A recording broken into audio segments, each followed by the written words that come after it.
Open wide now.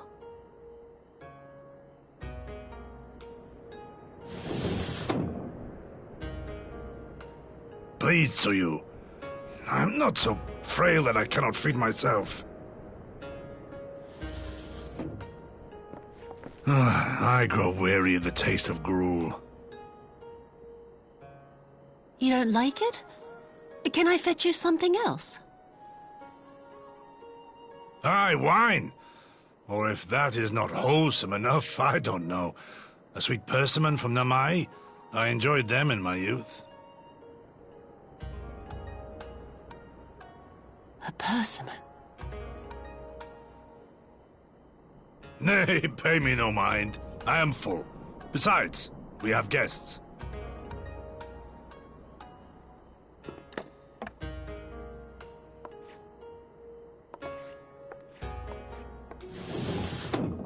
I hope we are not interrupting your meal.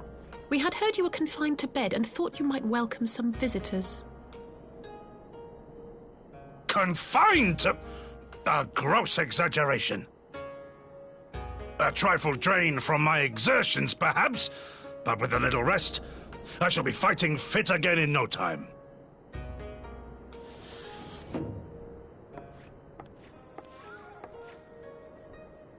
Take off your clothes. Gosetsu, is this how you've been spending your time?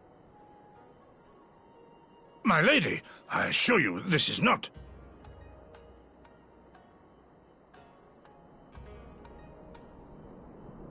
Off with them! We need to wash you. You stink.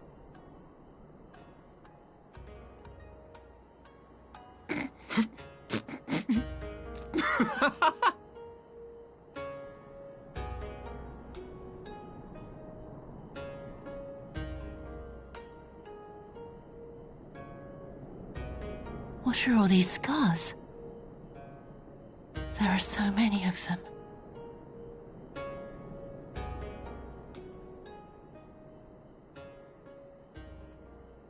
A life of battle will leave its mark upon a man.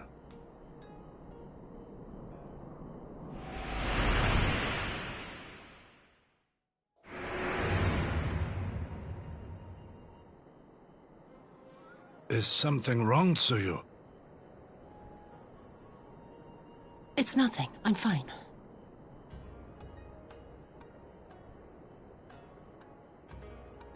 But leave me be, woman! I will not be fussed over like some newborn babe.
Greetings.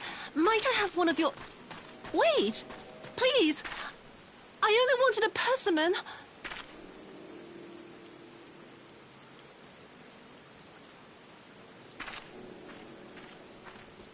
Kami, save us! Her spirit has returned!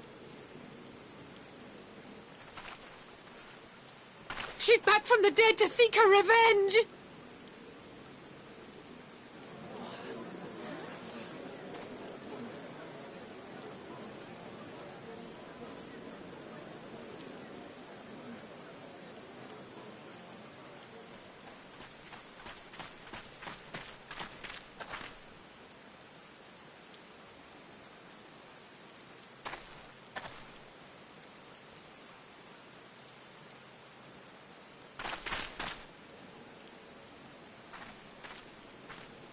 It can't be.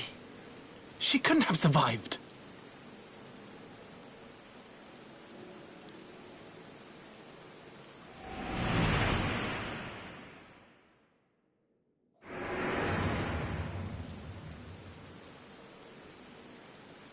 What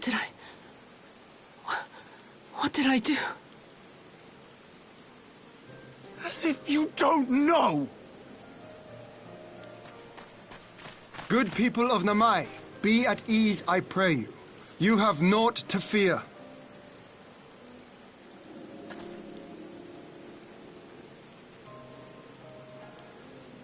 My lord, forgive me, but what is that monster doing here? They told us she was dead. I too was surprised to learn of her survival. More even than you, I would hazard. 'Twas I who cut her down, I who left her to her fate. But it would seem the Kami had other plans. By some miracle, both she and Gosetsu were spared when the keep collapsed, though Yotsugu's preservation came at the cost of her memory. You're saying she's forgotten? Forgotten everything she's done? Lies! Lies, my lord! She would say anything to escape punishment! What does it matter? We have not forgotten her crimes, and we demand justice! I beg of you, Lord Hien, draw your blade and rid us of this canker!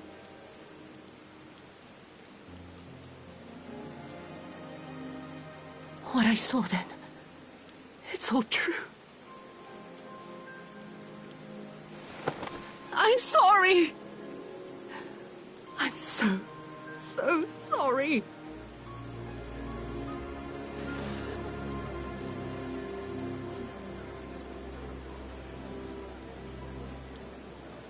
You're sorry? And what? We're supposed to forgive you?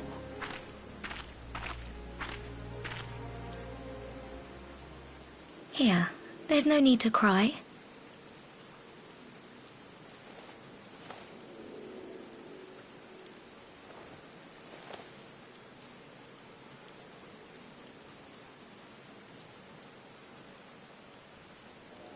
Can't you see how scared she is?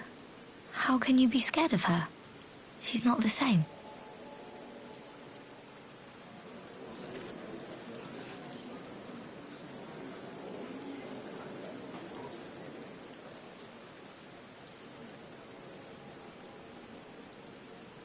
Until such time as her memories return, this woman shall be known as Tsuyu, and treated as a citizen of Doma. I will, however, see that she is watched at all times. Rest assured that there will be no more unannounced visits to the village. As your lord, I ask that you leave her fate in my hands, and suffer her to live, for now.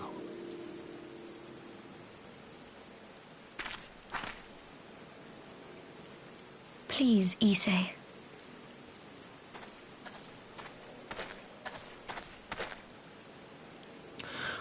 All right. I'll keep my peace.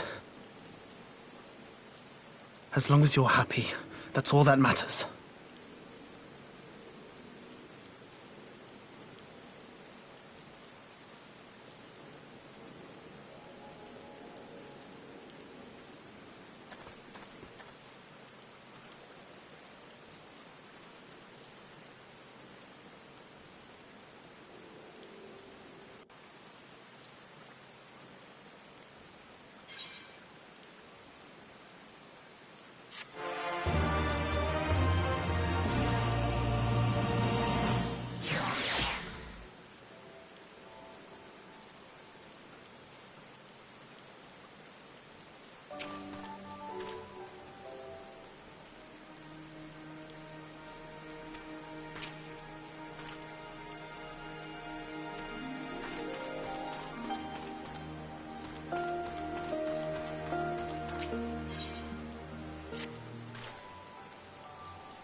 What a pleasure it is to see you once more, Lord Hien.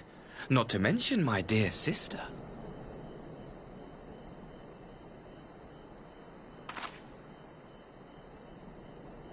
A pleasure to see you too, Ambassador. Forgive us our late arrival. You have our people aboard the airship?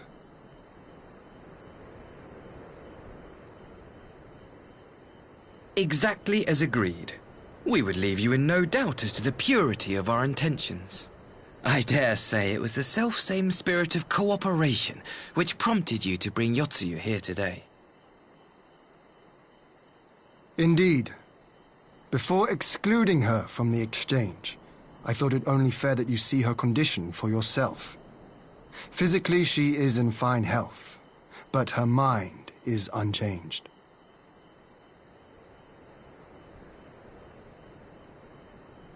So I see. But all need not necessarily be lost. In anticipation of this tragic turn of events, I took the liberty of inviting some special guests.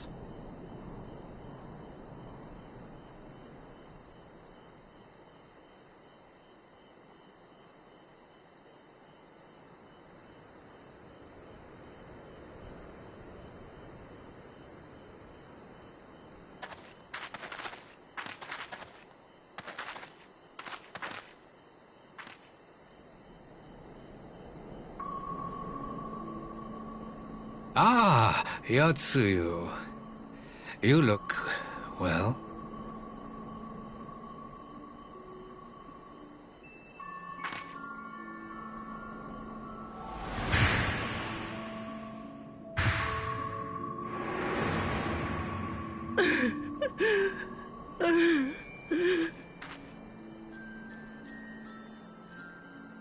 Of all the people.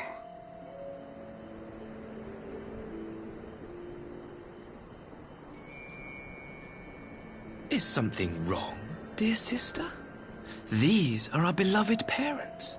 Does not the sight of them bring back sweet childhood memories?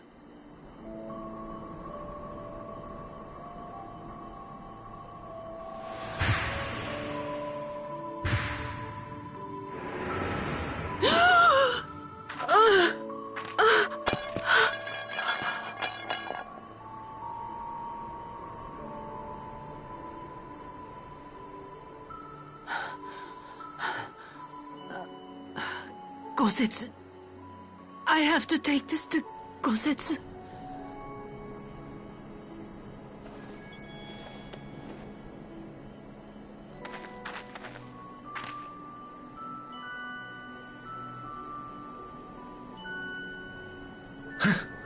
It would seem my little surprise was not sufficient.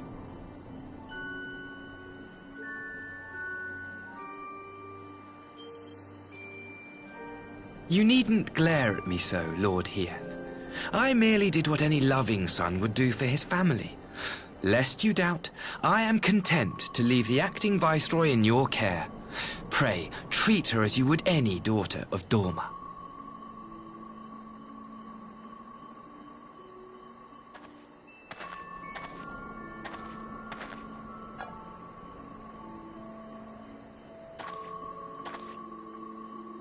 Do not grow too fond of this place, dear sister.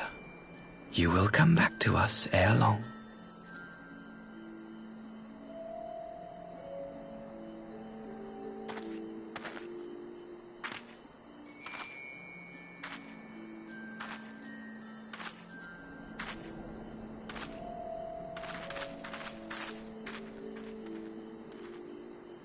We continue with the exchange as planned, then.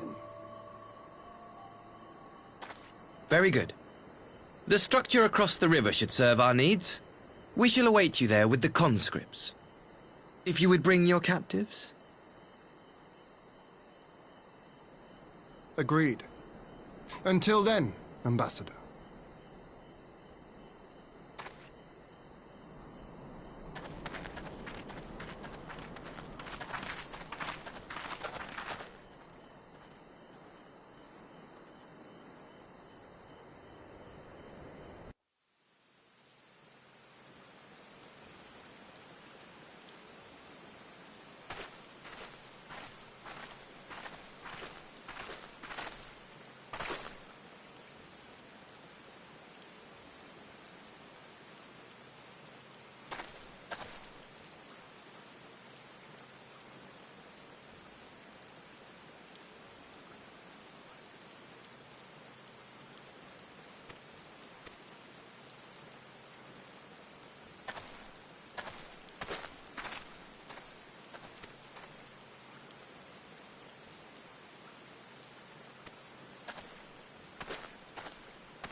Gosetsu, are you awake?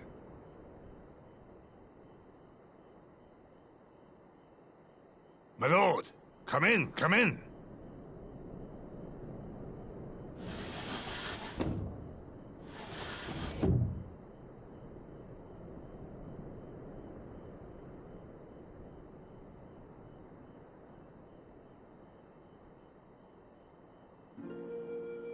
When Tsuyu returned, her eyes were red from weeping. She spoke not a word, simply sat and peeled some fruit she'd brought for me. She then claimed weariness and retired to her chamber. Tell me, what happened to upset her so? The ambassador arranged a surprise reunion with her foster parents. A misguided attempt to restore Yotsuyu to her senses. It was plain their presence caused her great distress, but she seemed otherwise unaffected. Yotsuyu was mistreated as a child, was she not? It was a cruel trick to use her tormentors like that, knowing the pain it could cause.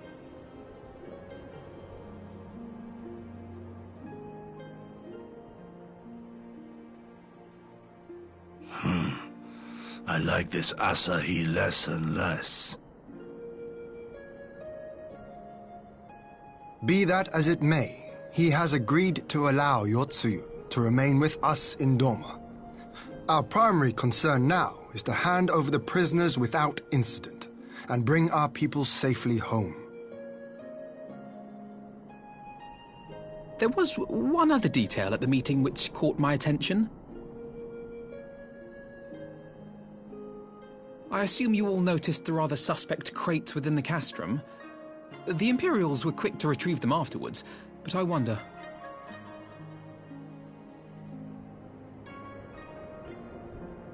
Out with it, brother. You fear they might contain bombs or war machines?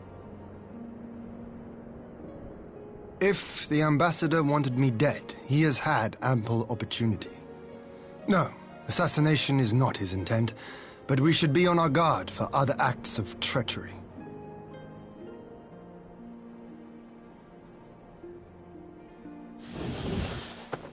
My lord! Forgive me, but the Lady Yotsuyu, she's gone! Gone? I beg your pardons, my lords. I was certain she'd fallen asleep. No, the responsibility is mine. 'Twas I who gave her a room instead of a cell. She may simply have wandered outside. We will organize search parties. Might I call upon your assistance?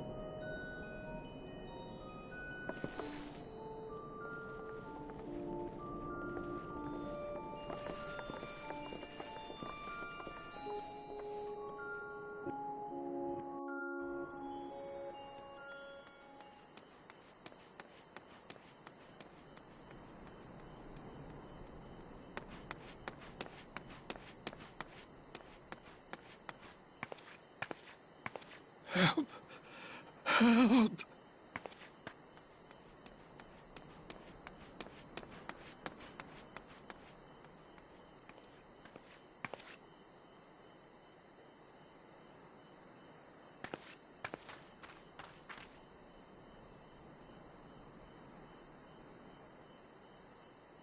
Help!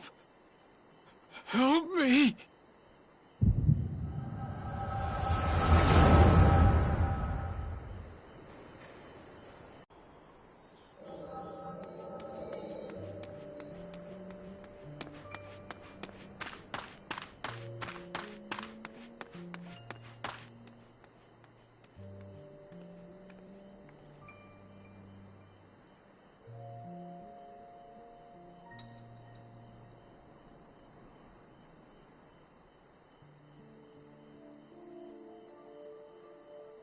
If only I hadn't remembered.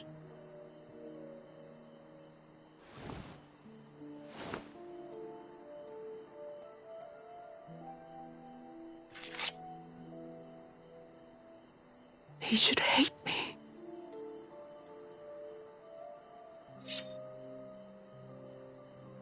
But I will not suffer his kindness. Not after what I did to him.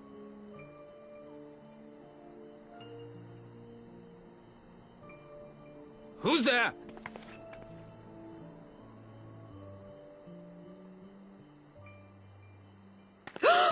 Oh, it's you. What are you doing out here in the dark?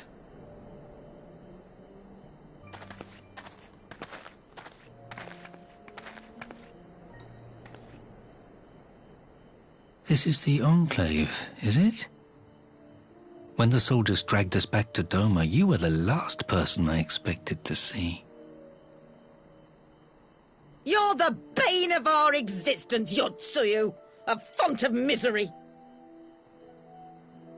You couldn't even do us the simple courtesy of dying, could you? Oh, no. You had to live and taint us with the shame of your failure.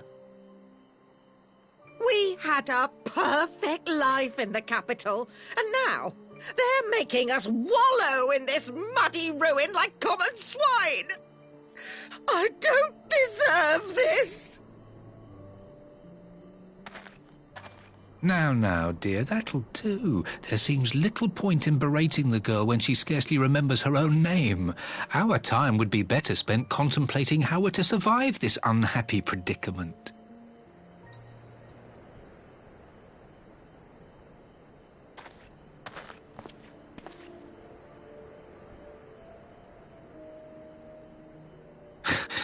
You've kept your looks, at least. I suspect you'd fetch a handsome price with the right buyer. Maybe enough to get us to Kugane and start a new business.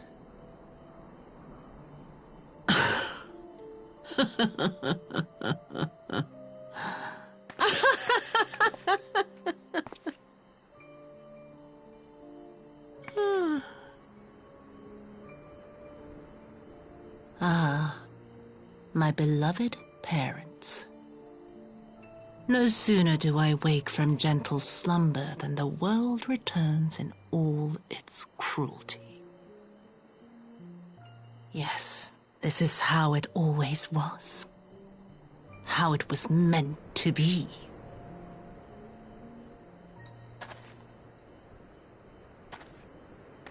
Very well.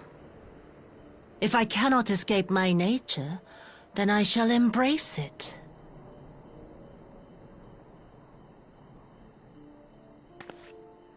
To the very depths I have sunk, my soul steeped in spite and rotten to the core. The self-righteous hide behind justice, but I need no such mask. Father, Mother, was it not you who made me into this monster? Who taught me the truth of this miserable world? For years I knew naught but the taste of pain and humiliation. But the time has come to savor my vengeance against Doma. Against all my enemies. And it begins with you! Yotsuyu! What?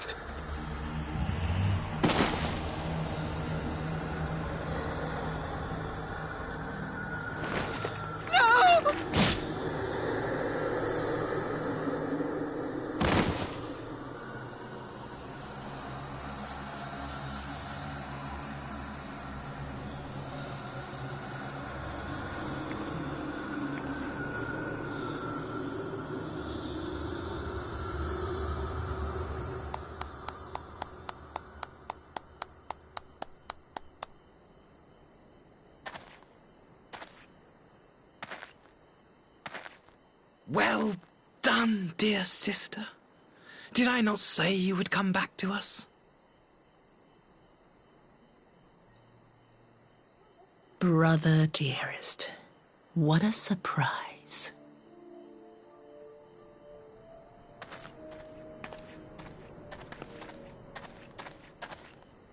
You always were a cold-blooded little worm. I doubt you thought twice about sending our parents to their deaths. Your dagger yet drips with their blood, and you presume to judge me? To be frank, I didn't think you had the strength to slay them so cleanly. A single thrust each. I'm impressed. But surely you can't be satisfied with murdering a pair of doddering elders. You yearn for a deeper vengeance, and the power to see it through.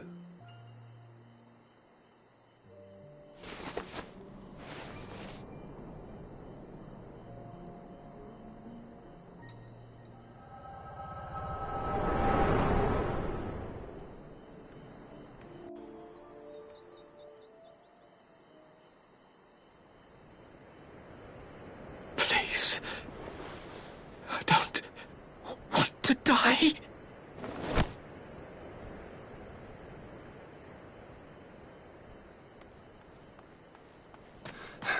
Any sign of her?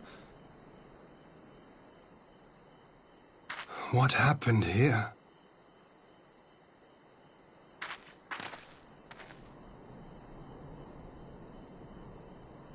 I knew what would happen if she recovered.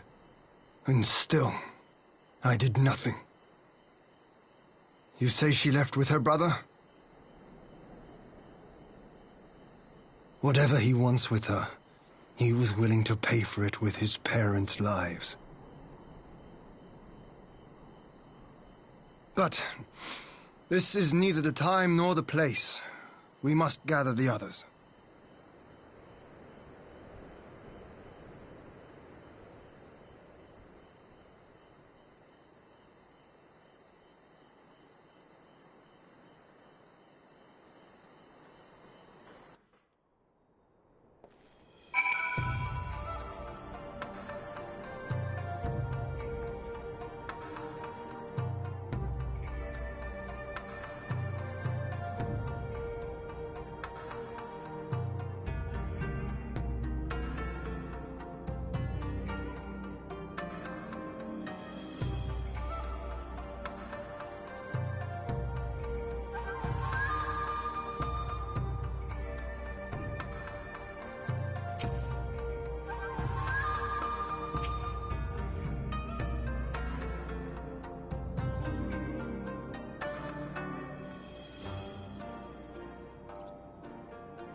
At last, the hour has come. The conclusion to these negotiations will mark a new beginning for Dorma and the Empire. A first step on the road to peaceful coexistence. Indeed. We are ready to proceed with the exchange when you are. Forgive my curiosity, Ambassador, but is there a purpose to these containers you bring with you? Oh, the supply crates. They are filled with materials we hoped might be of use in Dorma's restoration. I meant to gift them to you at our last meeting, but we had so much else to discuss. How very generous. I confess I had not expected such compassion, welcome though it is. But then I was also surprised by the news that one of our captives had delivered herself into your custody ahead of time. A minor discrepancy I shall overlook in the spirit of the occasion. Are you perhaps referring to me, Lord Hien?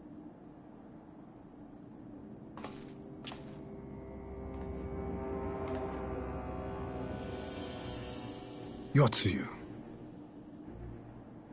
Orphan of the Nairi, widow of Sashihai, and acting Viceroy of Dorma. You and your people are mine to govern, mine to punish!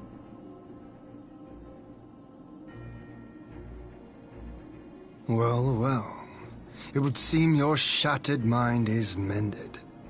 As per our agreement with the Ambassador, you are free to return with him to the Empire. Your authority as acting Viceroy, however, is no longer recognized here.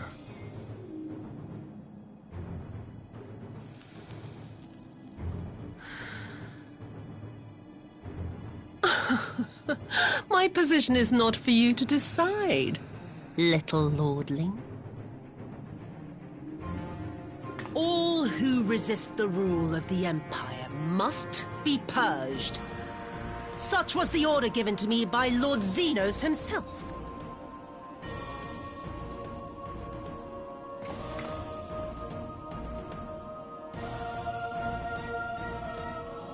I will reign here in this putrid, pestilent swamp until the last of you has been broken.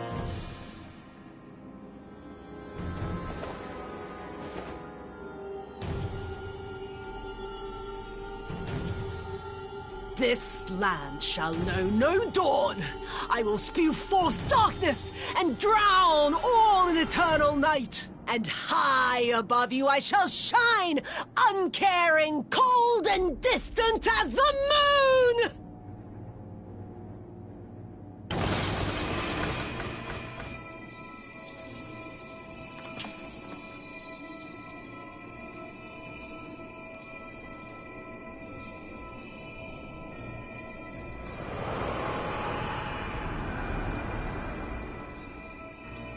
What has she done? Oh gods, this is a summoning!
A Dorman citizen has called forth an icon in direct violation of our primary agreement.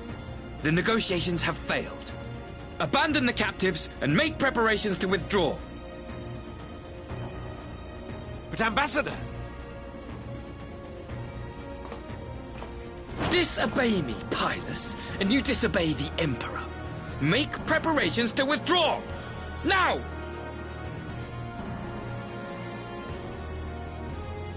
As you command.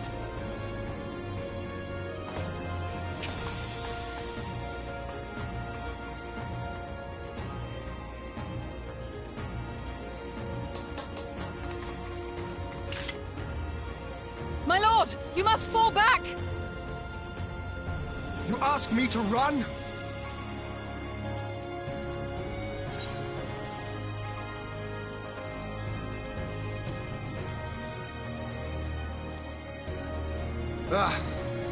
Against such a foe, I would be more hindrance than help. The field is yours.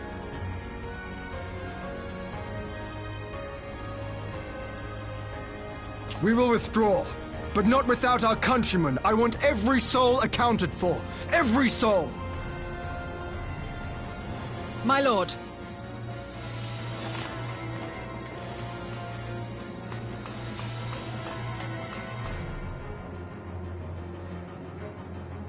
I knew you would not flee.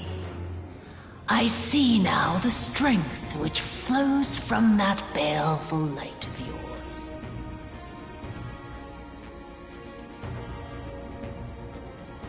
But I am become Tsukuyomi, goddess of the moon and divinity of night.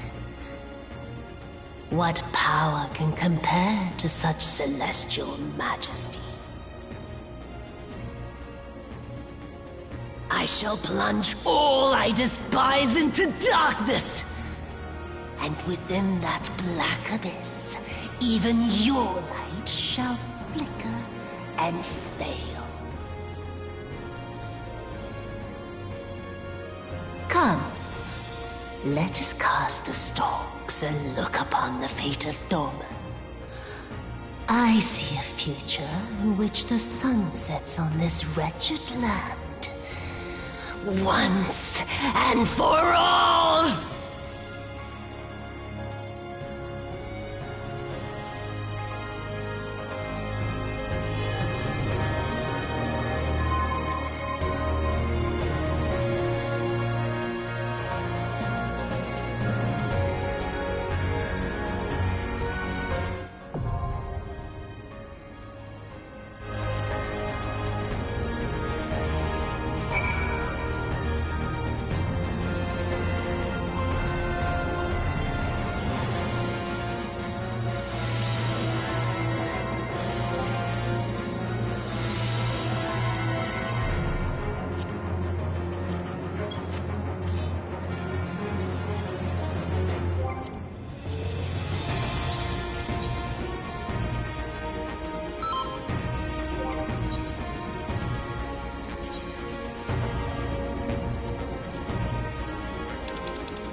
to be a long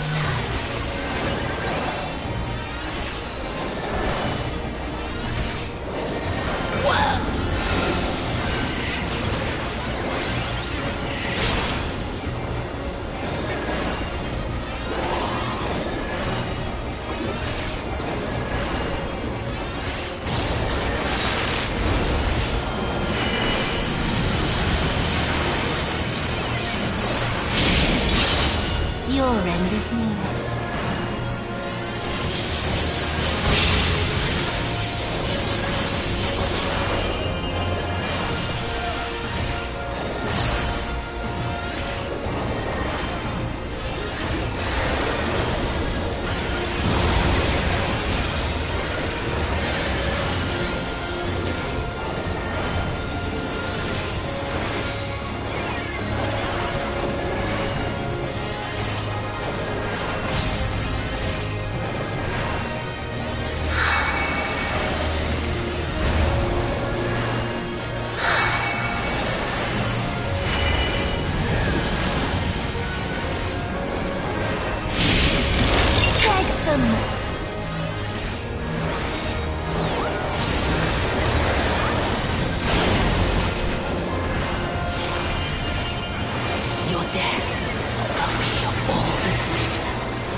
Suffused with night, I shall prevail!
ride you under my heel!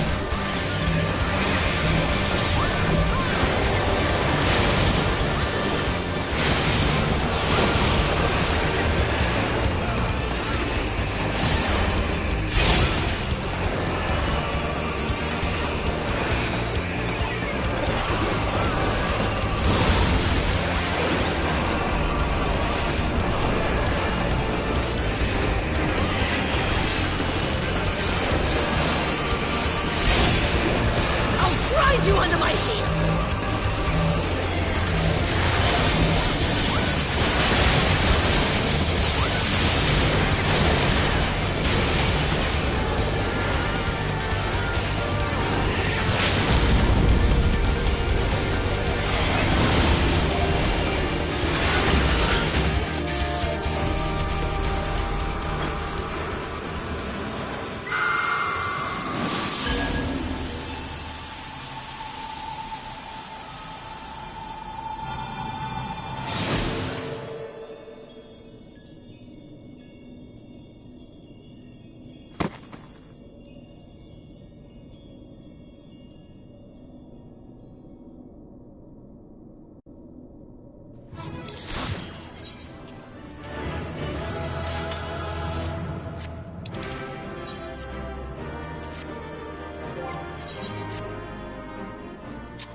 You really must learn to finish the job.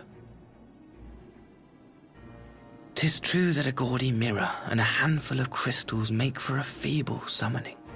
But even the weakest icon is a god of sorts. A threat that must be put down.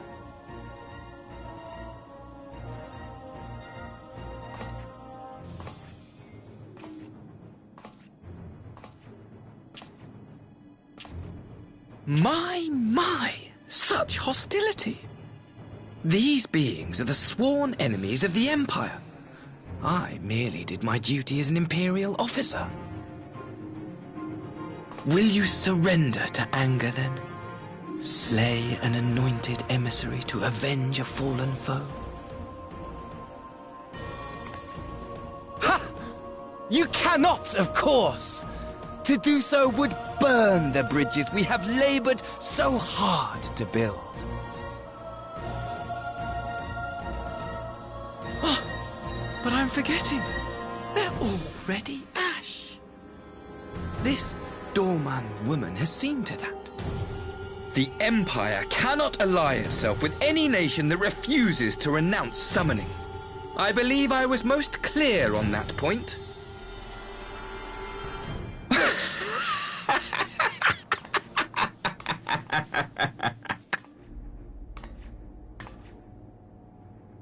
It should have been mine. The power he bestowed upon her. I should have been the one to govern Dorma. I would have repaid his faith. No one alive loves him more than I! Instead, this harlot betrayed his trust. Useless piece of filth! Worthless whore!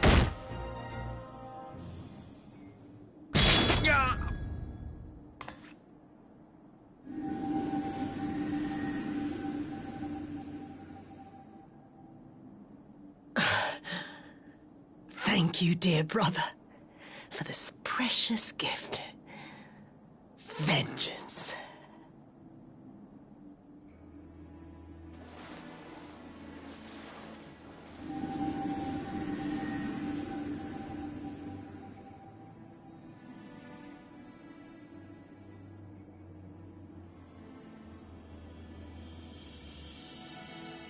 These people, our people, they ignore the corruption which festers beneath the surface. Cast aside that which is dirty and broken. Speak not of things which would disrupt their dreary little lives.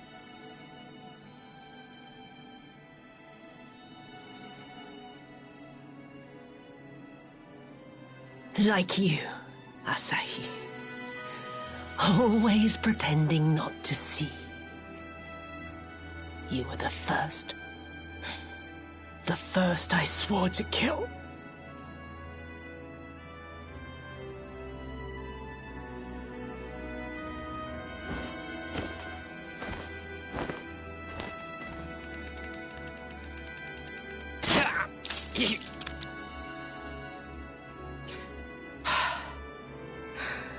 Such bliss. I had thought my hunger insatiable. But now I am satisfied.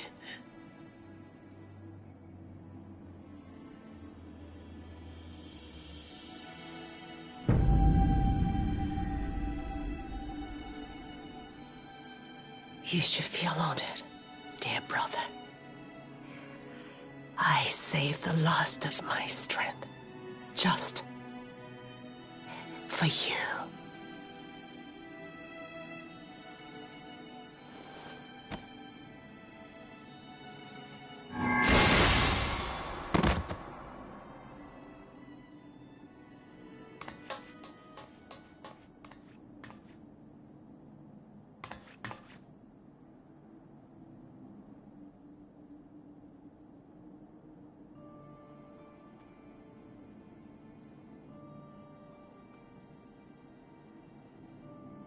What's the matter? The Witch of Doma will soon be dead.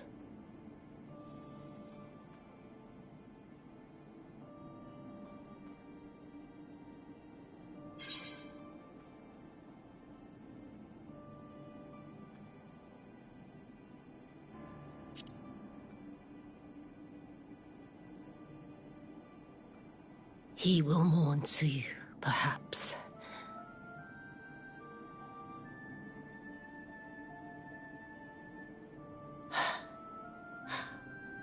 I wonder, was the fruit as sweet as he remembered?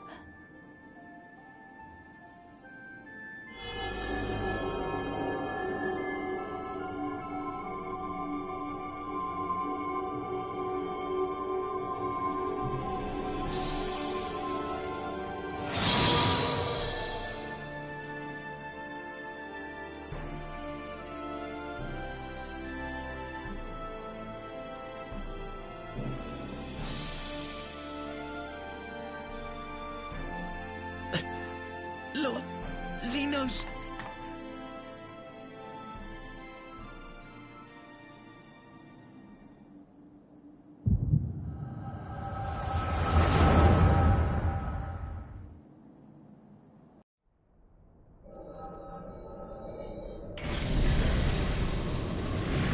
Lord Xenos.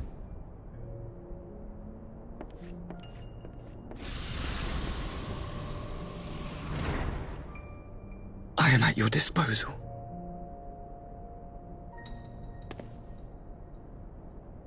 Asahi, you were born of Doma, yes? Yes, my lord. I am honored that you would remember me. How may I serve?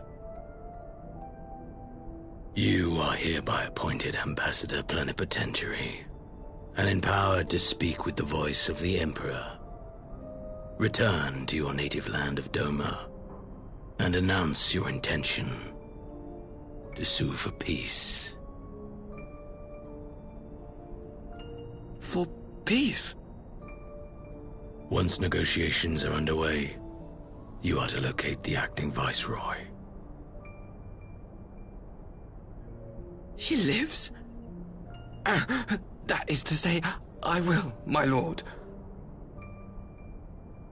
When you have found her, you will initiate a ritual to call forth an icon. I will instruct you in the necessary steps.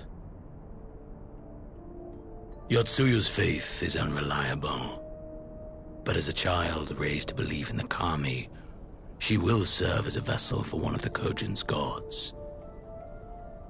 She need only wish it to be so.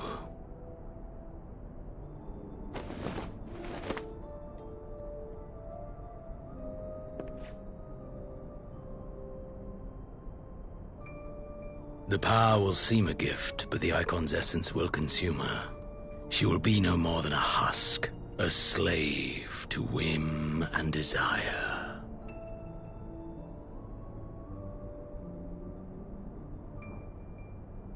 My lord, ever since the day you saw fit to save my miserable life, I have dreamed of repaying your benevolence.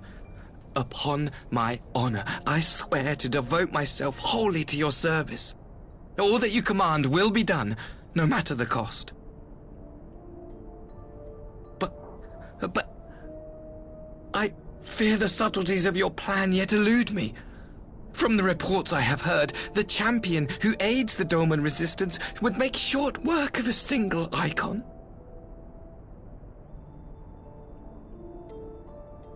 The icon is merely a message. The pacifist teachings of the populares spread through this city like a plague. And I would remind the people of the threat we face. You will be my chosen agent. The hand which tolls the warning bell. The salvation of this world will not be won through the signing of treaties. Your chosen agent. I will not fail you, my lord.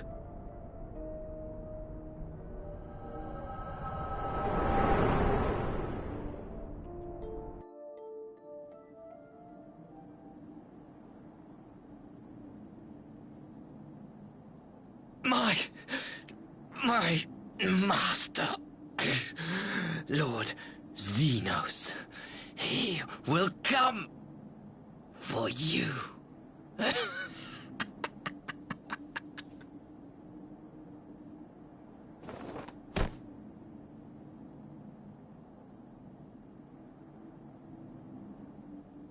You have prevailed, I see.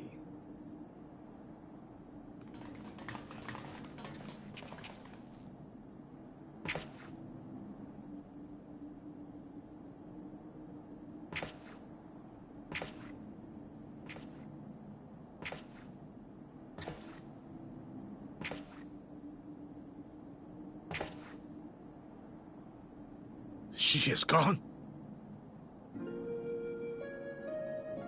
Wherefore did the Kami spare us, only to inflict this pain?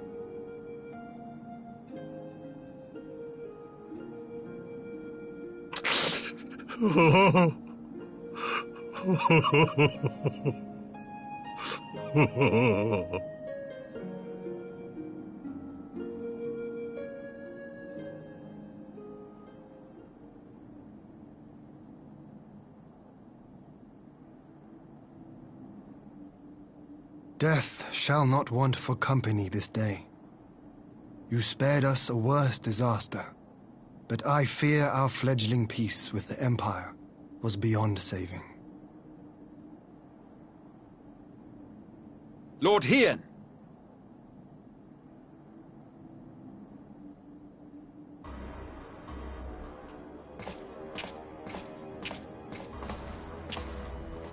Maxima, is it not?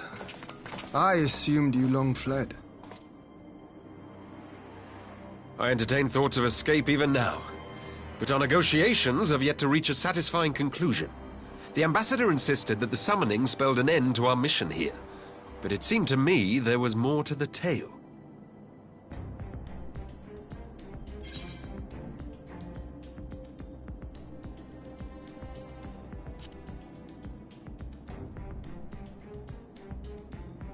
I have heard tell of this power you wield. And in your vision, you witnessed Lord Xenos giving these orders. How can that be? Xenos is dead. He took his own life after the battle in Alamigo. I saw his body with my own eyes. Forgive me, but Lord Xenos is very much alive. He granted our party an audience prior to our departure. That he was gravely wounded is certain, but his recovery appeared to be proceeding apace. I'm afraid I share Lord Hien's confusion. The man's death was confirmed and his remains interred. These are matters of public record.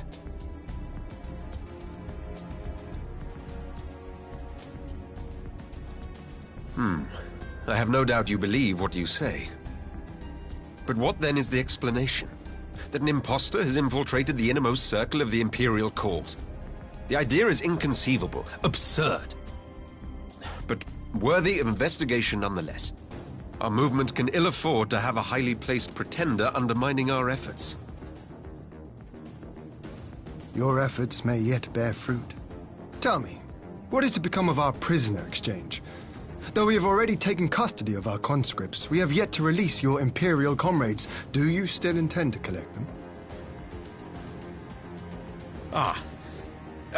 Yes. As the late Ambassador's second-in-command, it falls to me to speak on the Empire's behalf. And I'm happy to confirm our intent to proceed according to the original agreement. Then let us be about it. 'Twould be a pity to abandon such a promising beginning. Indeed. You have my thanks, Lord Hien. As soon as our people are secure aboard our airship, we shall depart straightways for Garlemald.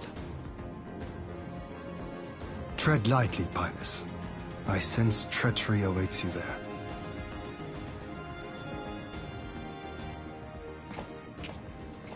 Might I accompany you to the capital?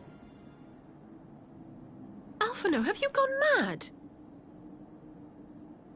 Impostor or no, if Xenos was instructing Asahi on the finer points of ritual summoning, then experience tells us there is an Ascian waiting in the wings.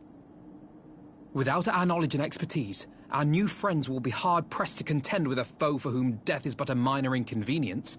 They need our help. Were you indeed willing to share your knowledge of this enemy, we would not shun your counsel. You truly mean to do this? In full knowledge of the danger? I have seen the Warrior of Light risk her life on countless occasions. Next to her, I'm scarce more than a distraction on the battlefield.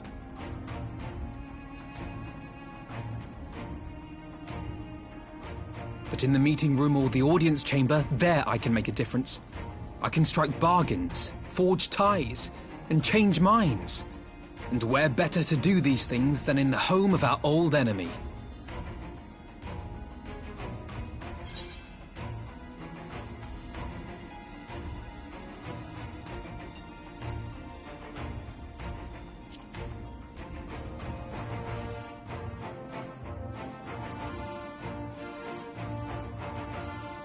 Tis not for me to stop you. But I would have you consider an alternative arrangement. Rather than braving the Empire as a simple traveler, go forth as an emissary of Doma. Such a position should offer you some measure of protection.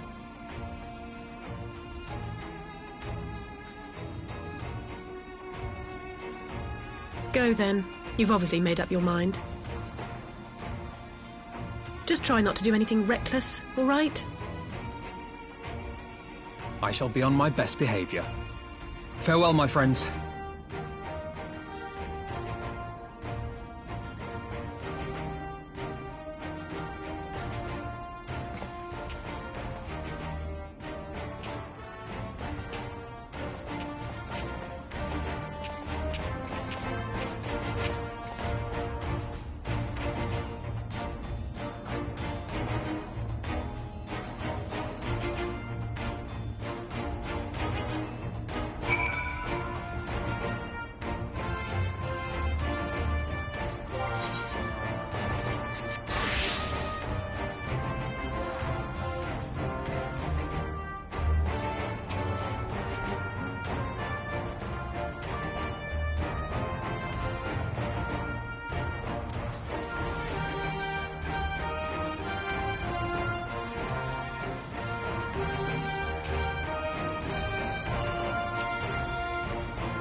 How often have I imagined this moment?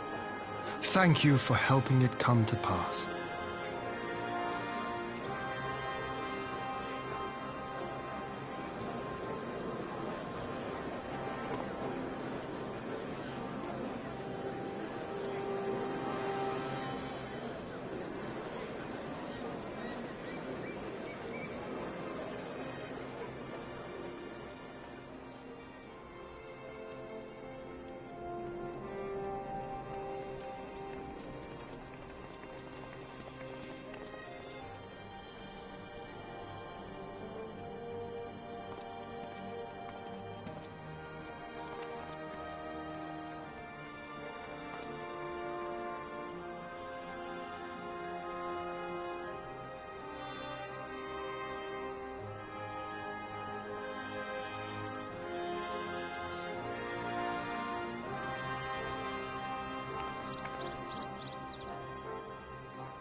Ah, there you are.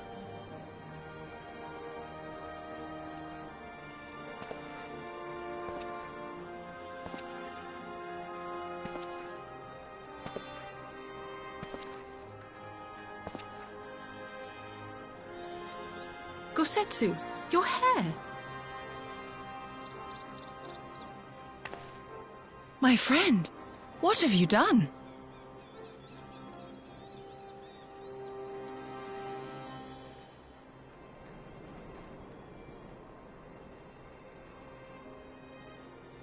An old man who cannot raise his blade has no place in the service of a young lord.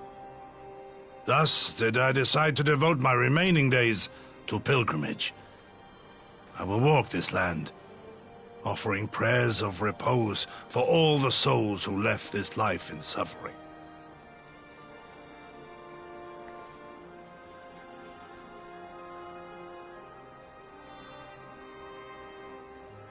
All of them?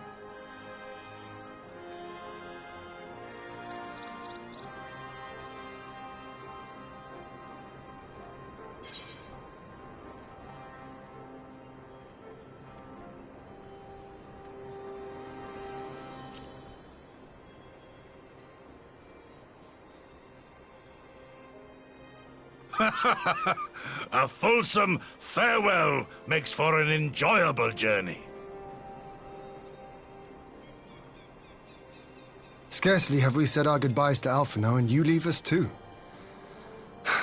But 'tis well that my companions find their own way forward. I must endeavor to do the same. I have faith that you will find the best path for Doma without me, my lord. Pray forgive me this last act of selfishness, and grant me your blessing. You have earned it 1,000 times over. Go in peace, my friend. I shall make of Doma a land where children laugh and none need live in fear. There is no better way to honor those who went before.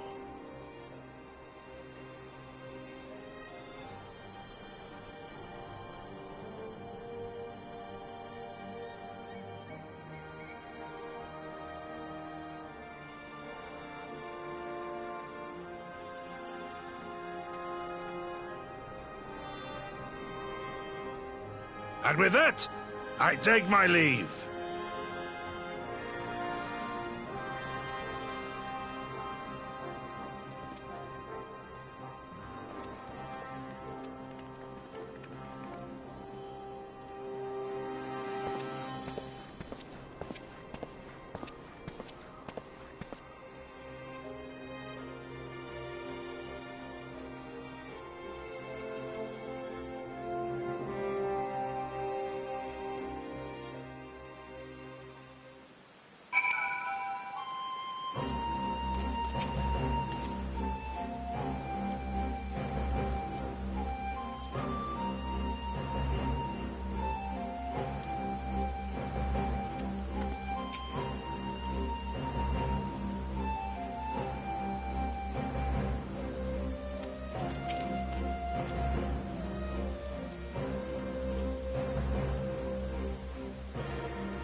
Oh dear.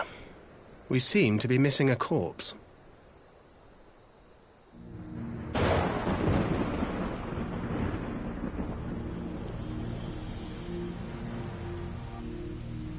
Well, it must be somewhere. I only hope it isn't walking around.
God, I needed that. I won't bother telling you to catch your breath. Whatever brought you galloping back to us, I assume it's urgent. Quite. Without further ado, then. After the successful uprisings in Doma and Alamigo, rebels in several other provinces were inspired to follow suit. Unfortunately, they did not fare quite so well. The Dalmascans paid the heaviest price. For their defiance, the Emperor made a show of razing their capital to the ground, prompting many of their neighbors to abandon thoughts of resistance.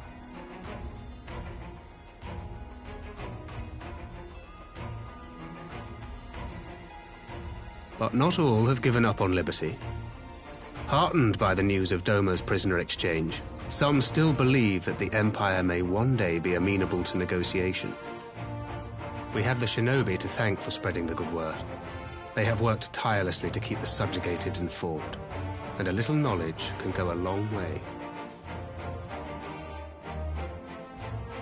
There is at least a spark of hope, then.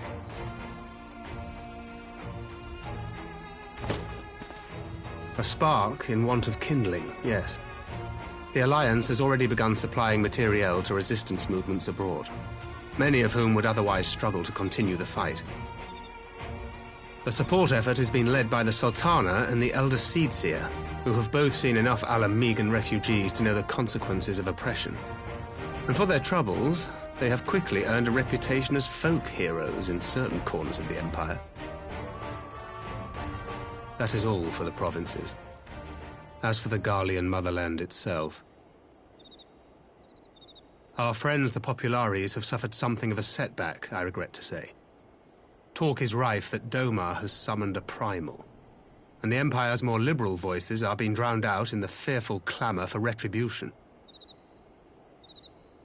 And who do they think orchestrated this summoning? Oh, any but those truly responsible. Xenos has seen to that. Speaking of whom, the Crown Prince is recovering remarkably well. Well enough, in fact, to enable him to personally tour the provinces, putting the fear of the Emperor into the hearts of any would-be dissidents. He walks in plain sight, and none suspect him. Then it's as we feared. Yes. An Ascian wears his skin.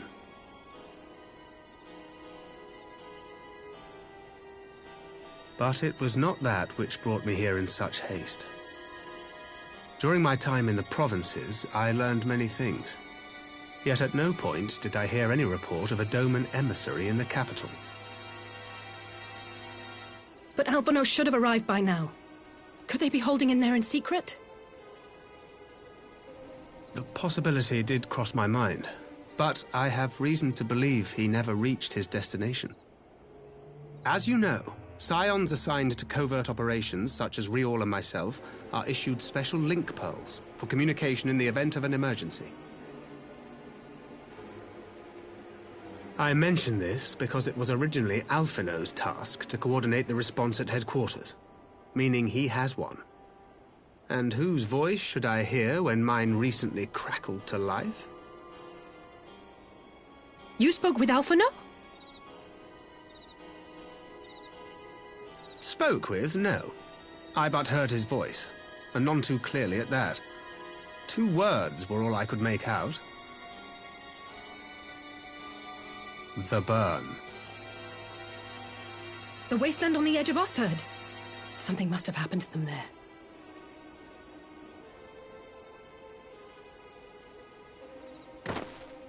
There's no time to waste. We must make for the burn at once. I had a feeling you might say that. And? I can't very well sit around here drinking tea if Alphino's in trouble.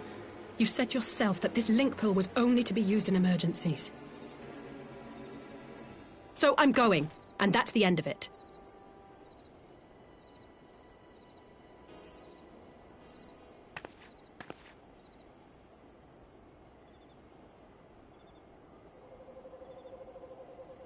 Oh, far be it from me to change your minds.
Make ready, friends! We are come to the burn!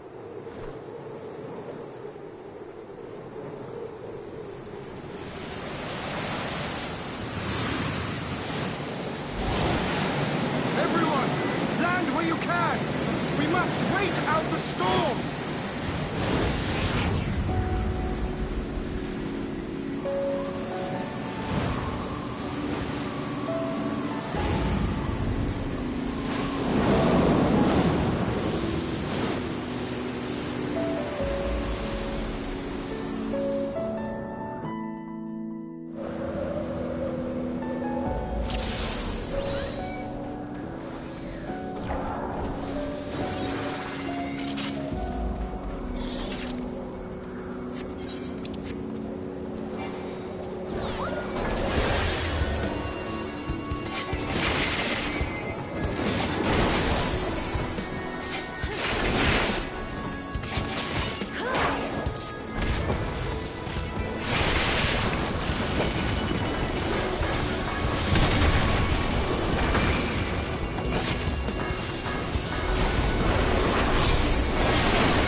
Between contending with bloodthirsty beasts and sand in my every conceivable place, I'm quite ready to leave this wasteland.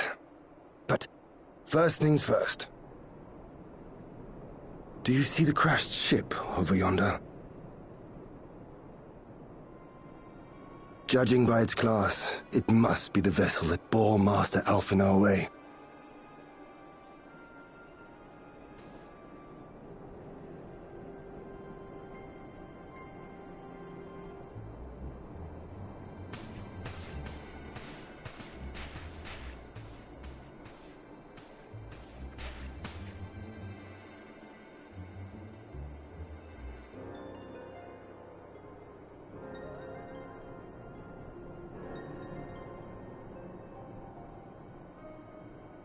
War Machina. It would seem they were involved in a struggle.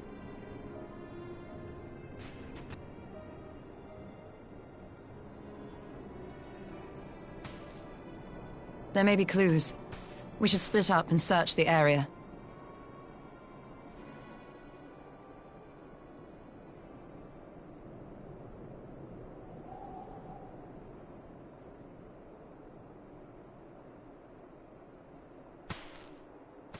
There's no sign of Alphinaud, nor of Maxima and his people.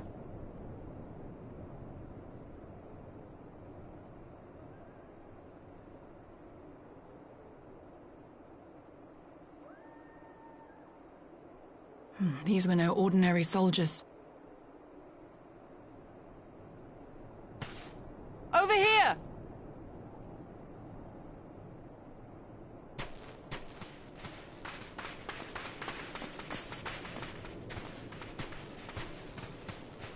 The insignia on this man's uniform identifies him as one of the Emperor's personal guard. Hand-picked soldiers, answering only to the royal family. That would explain why all the casualties are Garlean. They were fighting their own. You're saying the Emperor was behind all this? That Alphinaud is his prisoner?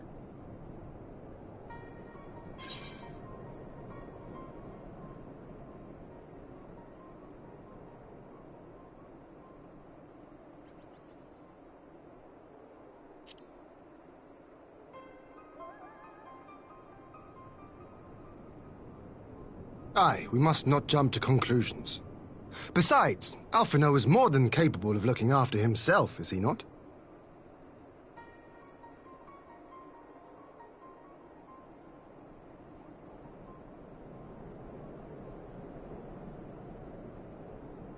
I suggest we return to Doma to consider our options. Whatever happened here, Master Alphinaud is long gone, and any subsequent search may safely be left in the hands of the shinobi.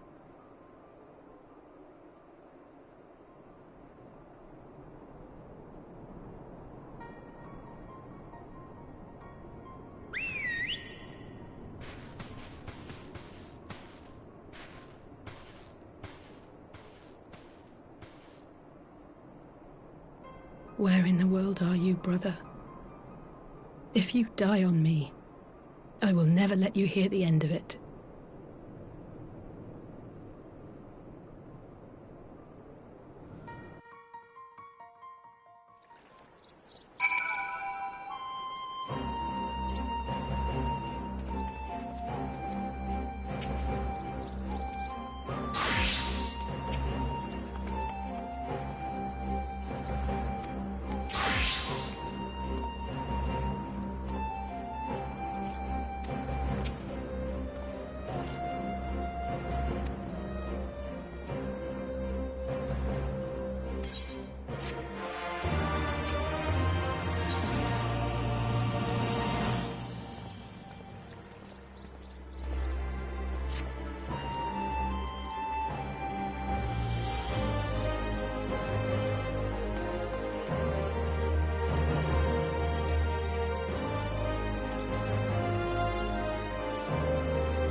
Lys, what brings you here?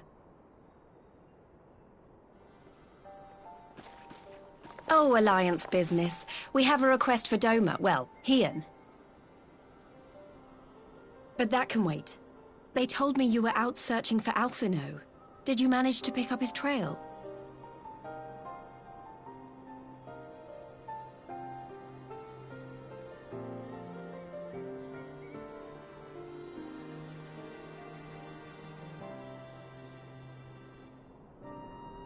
Well, if he wasn't at the crash site, he might still have escaped. We have to keep searching. And we will. Alphino embarked on this journey as an emissary of Doma, and I hold myself responsible for his safe return. I will have our shinobi in the provinces search for him as a matter of urgency. Chin up, Alize. You'll get to admonish your brother for his recklessness yet.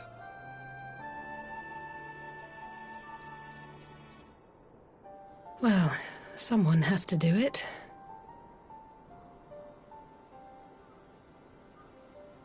I'm sure he's going to be fine. There is one thing I'm not sure about, though. You said it was the Emperor's personal guard that attacked Alphino's airship. But the Popularis would never have been able to arrange the prisoner exchange without Varys's blessing. So why would he sabotage his own mission? They may not have been acting on Varys's orders. The guard answer not only to him, but to his family, the Crown Prince included. When Yotsuyu summoned Tsukuyomi, Asahi was quick to proclaim that a dormant citizen had violated the terms of our agreement, that the negotiations had failed. And it is this version of events that is now being repeated across Garlemald. To hear the tale, one would think the prisoner exchange never took place. Plainly, someone is manipulating matters from the shadows. Most likely Xenos, or whoever it is that wears his face. Whichever Ascian you mean. We all know the nature of our adversary. The servants of Chaos are true to their name. Their meddling has cost Doma a chance at peace. Whoever it was that loosed his personal guard, the Emperor cannot be ignorant of these developments. We must proceed on the assumption that our treaty is indeed in tatters.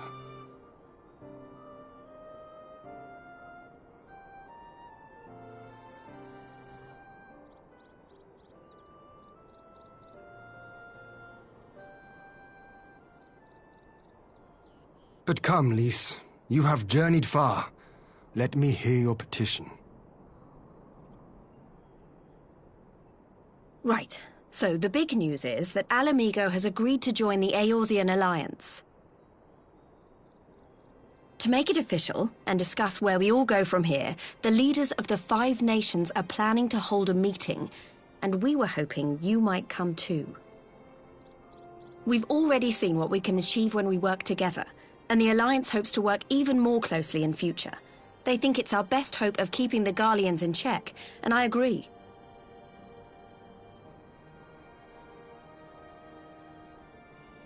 As do I. By coordinating our efforts in the east and west, we may be able to discourage them from committing their forces to a single front. I accept your invitation. I must, however, ask for time to attend to some pressing matters here. In light of recent events, the risk of Imperial reprisals is greater than ever, and I would not leave Doma unguarded. Ere I depart, I must shore up her defenses. Understood. I'll let the Alliance know. We'll wait to hear from you before setting a date. The meeting's to be held at the Royal Palace in Alamigo, incidentally. Do you remember the way? Well enough. Please assure my hosts that I will not keep them waiting any longer than I have to. Consider it done. And thank you for agreeing to come. If we all put our heads together, we're sure to find the best way forward. For everyone.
If we are to ready ourselves for invasion, we shall need manpower, provisions, and time, all of which are in notably short supply.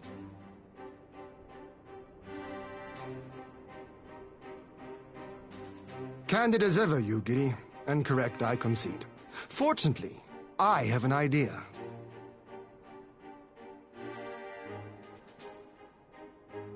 'Tis plain no single nation can stand against the might of the Empire. And it was only with the aid of others that Dorma succeeded in winning her freedom. So, I mean to take a leaf out of our Eorzean friends' book and form an alliance of our own.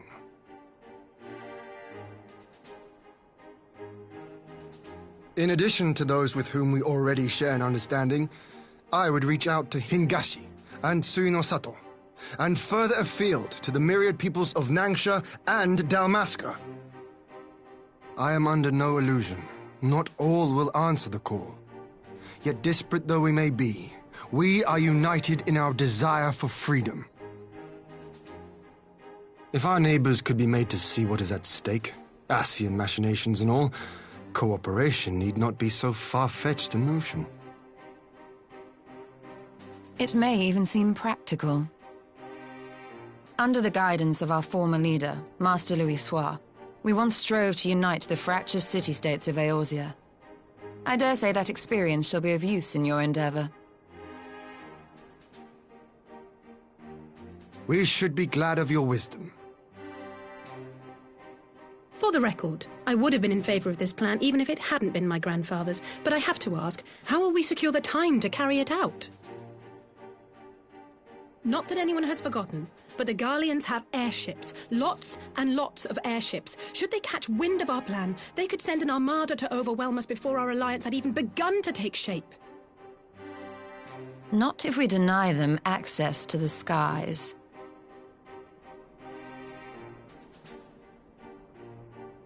During our time in the Burn, the Warrior of Light and I chanced upon some Allagan ruins. Oh? As such ruins go, they were not particularly unusual. But something about the surrounding land struck me as odd. Faint though it was, its ethereal residue was uncannily similar to that of Azizlar. Identical, in fact. For locations so far removed to share a single etheric signature is all but impossible. I conclude, therefore, that the Allagans created the floating continent with land taken from the Burn. While that is a most intriguing theory, I fail to see what relevance it has to Dorma's defense. Azizlar was enclosed in a powerful energy barrier, impenetrable even to an Agrias-class battleship. It occurred to me that those ruins may have enjoyed similar protection. I have no proof, but the Warrior of Light did report seeing a structure resembling other known Allagan field generators.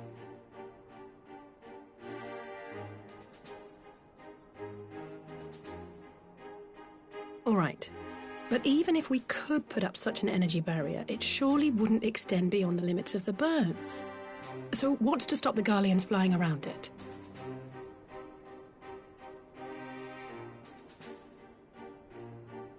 Fuel.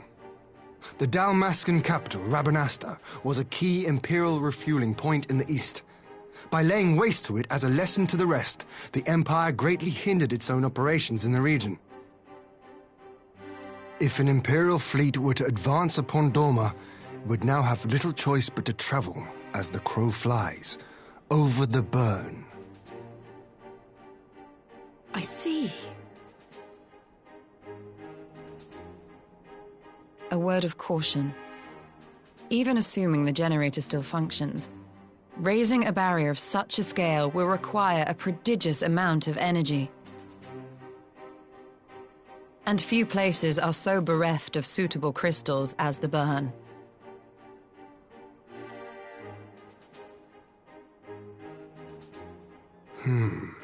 A source of energy. Tell me, did the Allagans make a habit of launching things into the sky?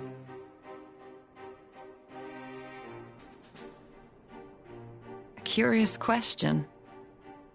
Besides Az's Law, I know of only one other notable instance. The Red Moon Dalamud, whose fall triggered the calamity. Just the 2 occasions, you say? Then I believe I may have a solution to our energy problem. You do? I may. To find out for sure, we would need to visit the Azim Steppe.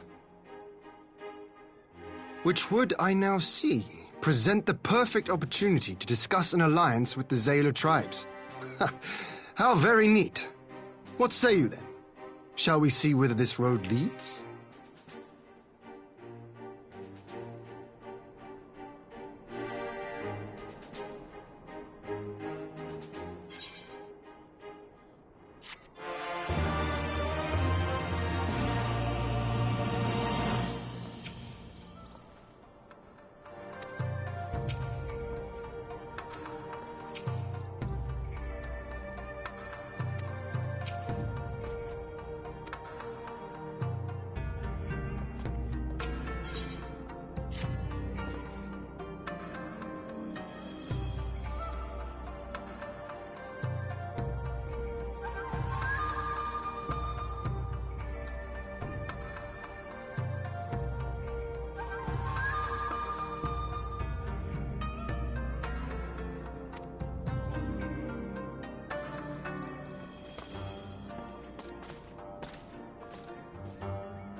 I will never tire of this vista. The endless fields, the boundless skies. 'Tis a sight to make a man forget his cares. But not his purpose, I trust. Might this be a fitting moment to tell us what we are doing here?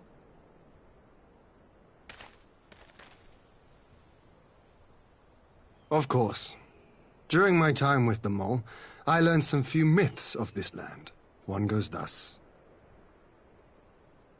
In the distant past, when all seemed doomed, a wayfaring soul came unto the steppe. Venturing into the northern crag, he received of Nama a sliver of her essence, a shard of the shining moon, and with it clove the tainted land from the earth. The end thus averted, to these fields did the wayfaring soul return, and venturing once more into the northern crag, he buried the shard, and made unto the heavens an offering of blood.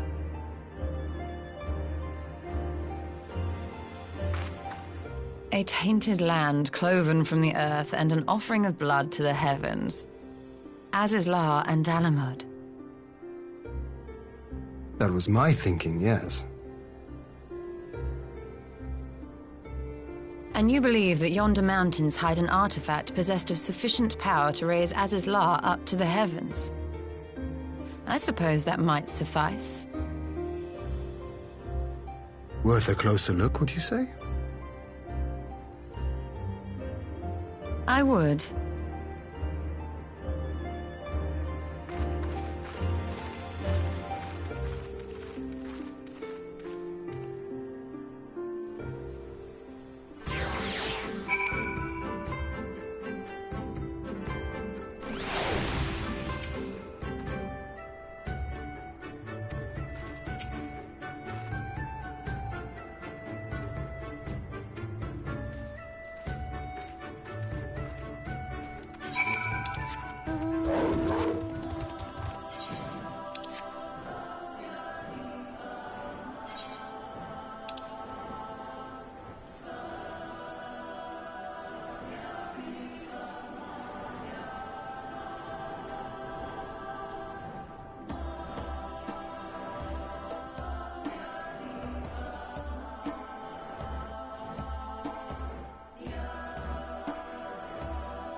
Such an abundance of ether. Are we in luck? We are. This is an Allagan artifact, most likely built to regulate the flow of ether. I strongly suspect the ancients used it to stem the flow from here to the burn. That would explain how they were able to untether what became Azys La from its surroundings.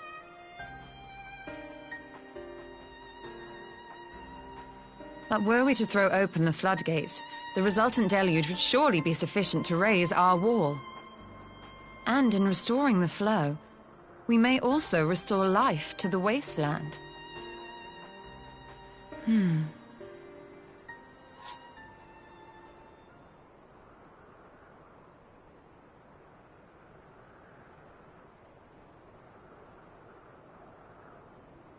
What is it?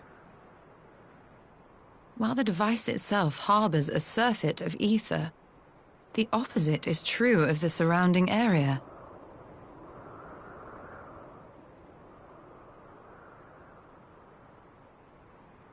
An effect of regulation, perhaps. A similar phenomenon seemed to be occurring in Doma.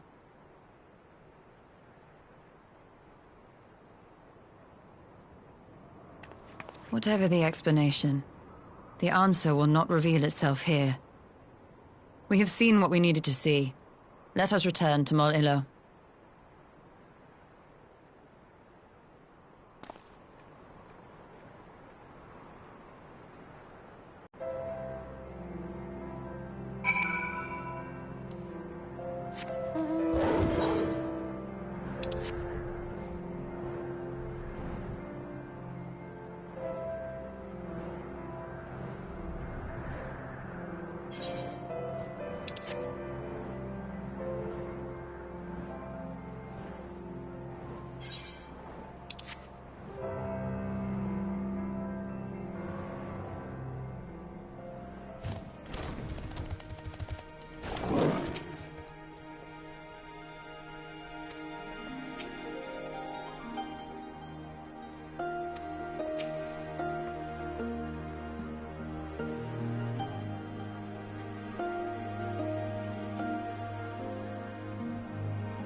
Yes! This spot shall serve as well as any. I shall enjoy this Hahn. Is this truly necessary? Have you no peaceable way of making decisions? Speak not of peace. You stand before proud warriors of the Dathal. In the heat of battle do our souls burn brightest. We lay low the strong that we may rise higher. That is our way. The way of might. There is no other. Oh, they do not want for conviction.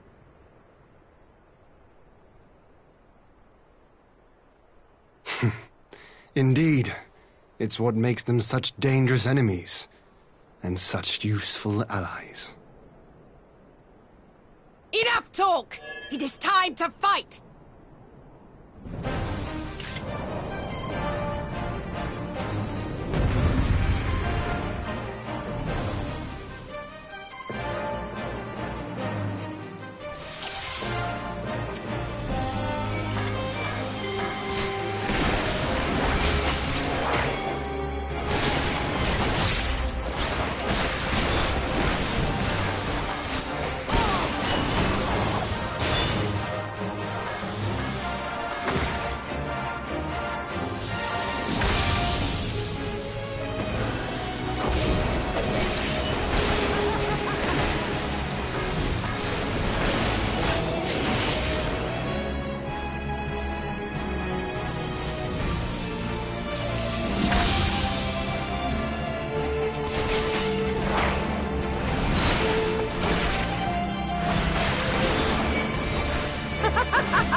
Do our souls sing!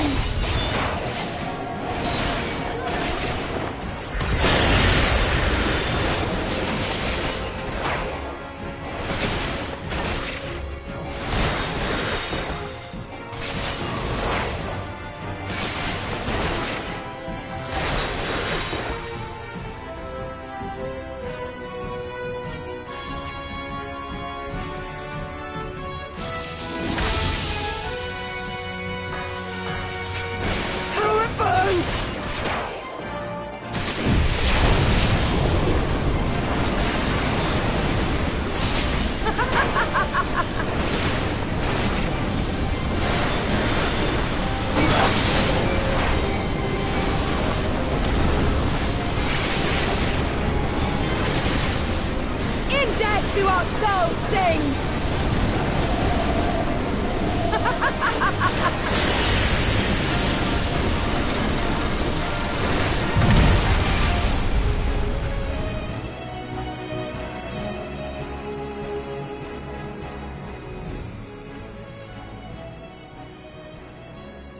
Yes!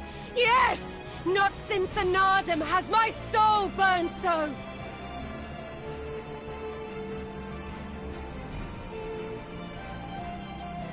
Come! We have only just begun.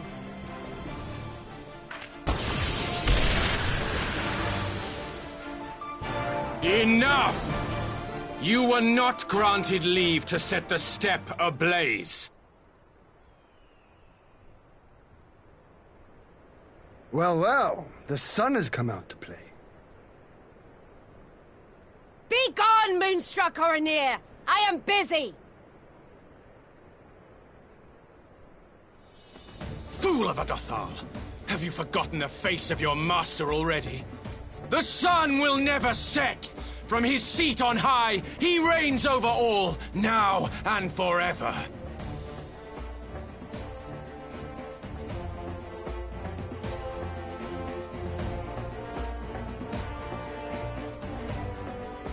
Yet what should he find here but a battle to determine the fate of the steppe?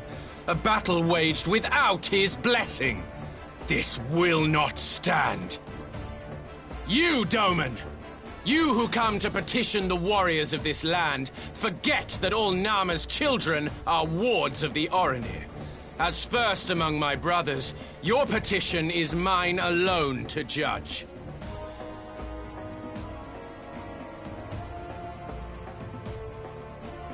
Ugh, these words are as wind from a horse's backside. Plentiful, but your axe sings more sweetly.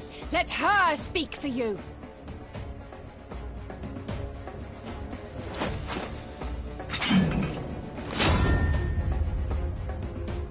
Insolent child.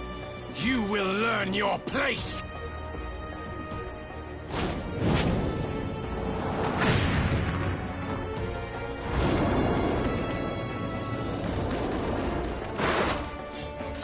Forgive me, Brother Magni, but we have an arrangement with the Dothal. We will not abide any interruptions.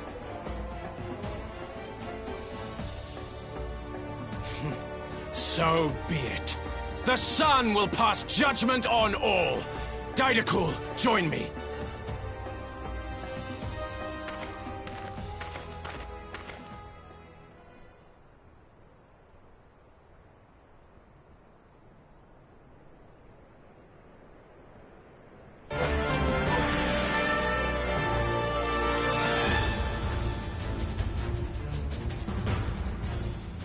The sun is in good company. We may dance alone.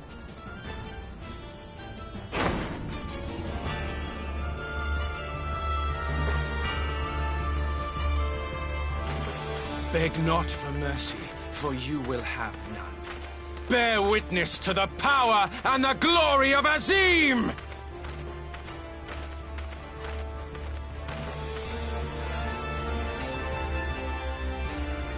Constantly at each other's throats like rabid dogs. Gods, I'm turning into her. I have not the patience for this, but if we must fight, let us at least be brief. Come.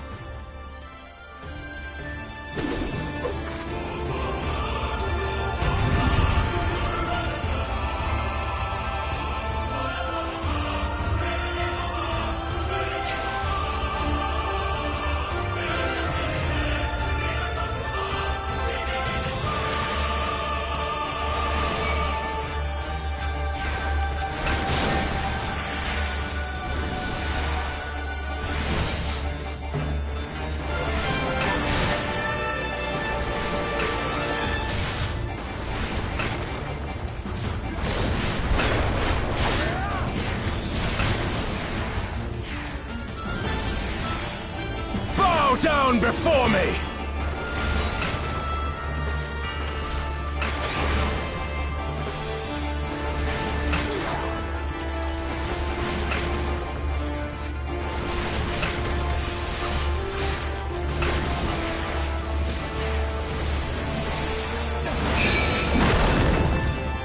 Kneel or die!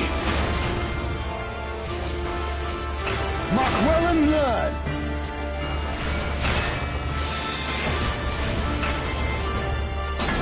Concentrate!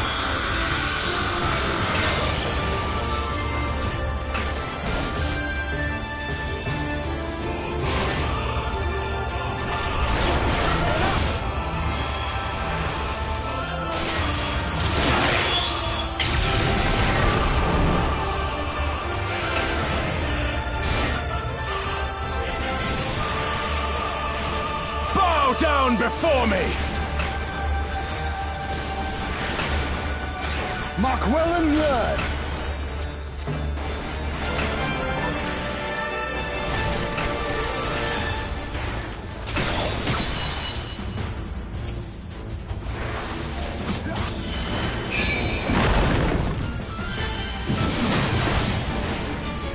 Kneel or die! Bow down before me!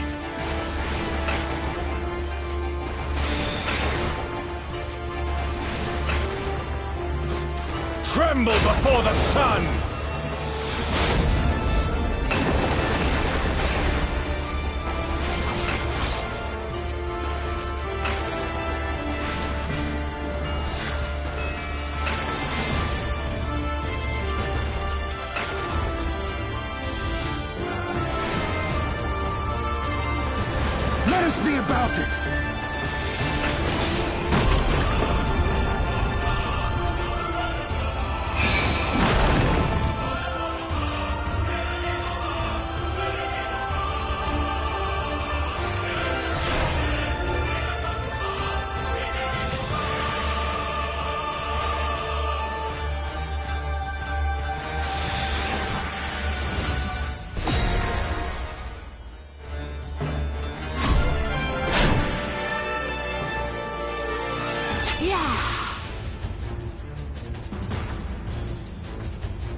Aether! To me!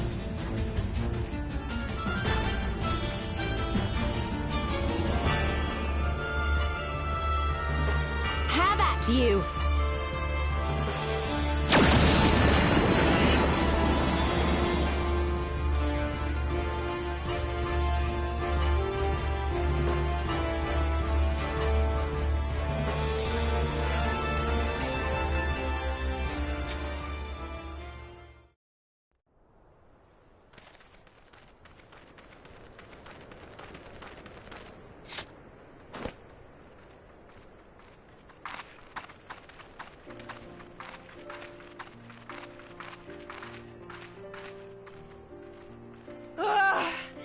Never have I felt such bliss in defeat.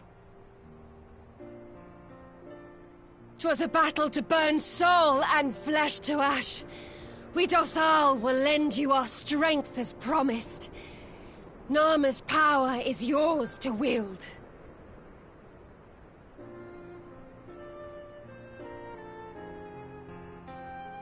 What does the sun say to that?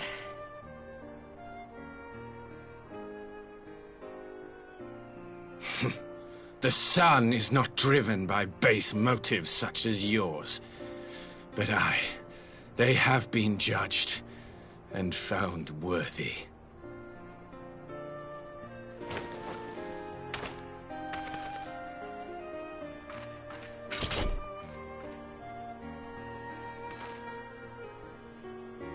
It is the way of the Oranir to accord recognition and respect to the strong. You have made sufficient proof of your strength. The sun shall answer your call. You have our thanks. We are glad to call you allies.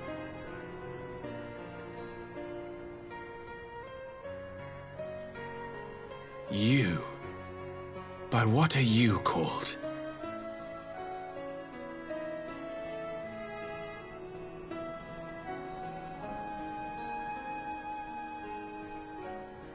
Y'shtola, why? Are you my Nama?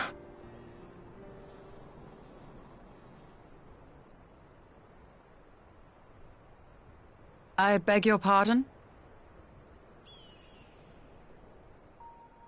In battle, you shone with all the majesty of the full moon's light. Your healing touch, the embodiment of the Dusk Mother's love.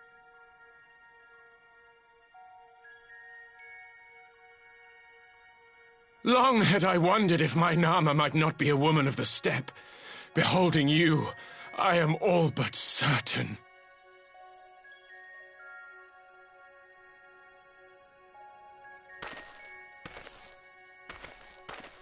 Now, look into my eyes. Could it be? Could you be?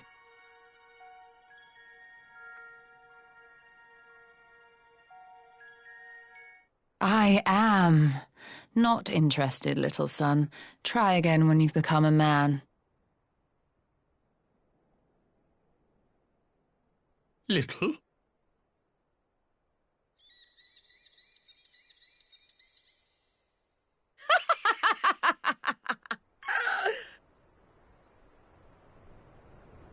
Little son! Little son!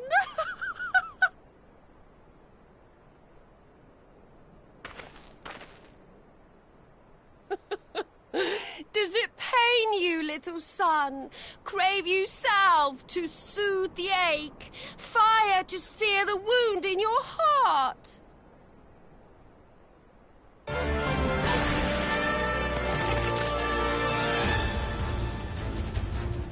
We have wasted enough time here. Sirin awaits for word of our success.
Did it work?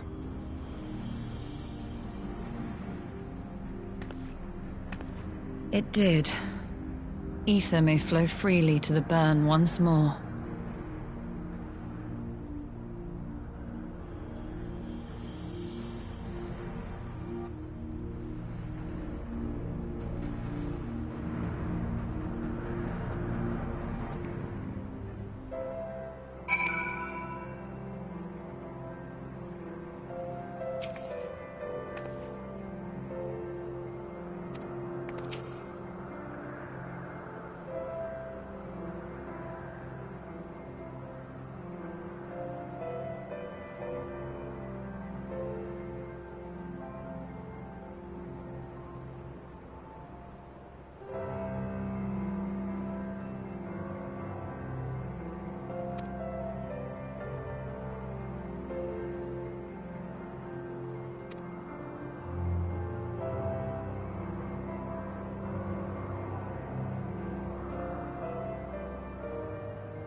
Mistress Lys, Commander Aldin, it gives me great pleasure to formally welcome the city-state of Alamigo to the Eorzean Alliance.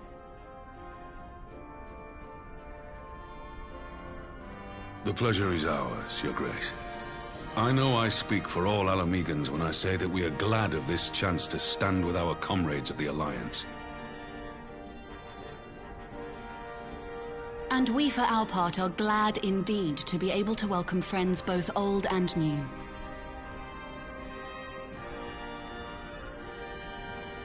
Lord Hien of Doma, at your service.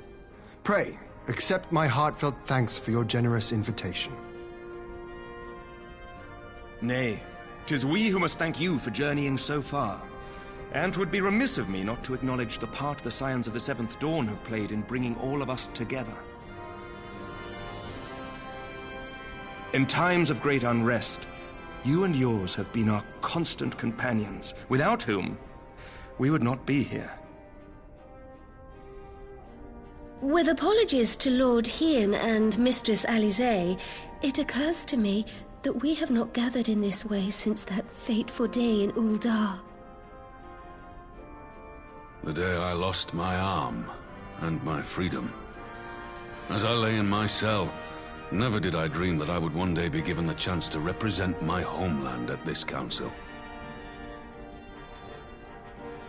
I would not even be alive had you not plucked me from the jaws of death.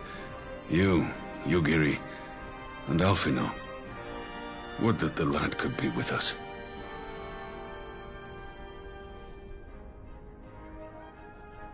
I too owe my presence here to Alphino, in so many ways. Until such time as he returns, I mean to carry on his good work as best I can.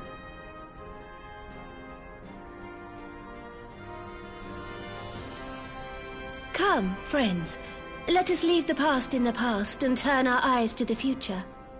My Lord Hien, pray, tell us how things stand in the East.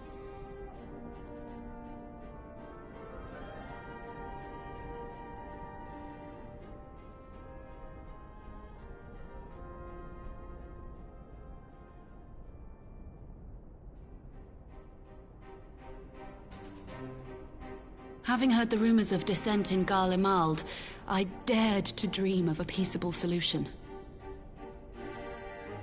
The Empire will not so easily change its ways. If the Garleans have a mind to take back Doma and Alamigo, we'll be hard-pressed to stop them, even with the might of 6 nations.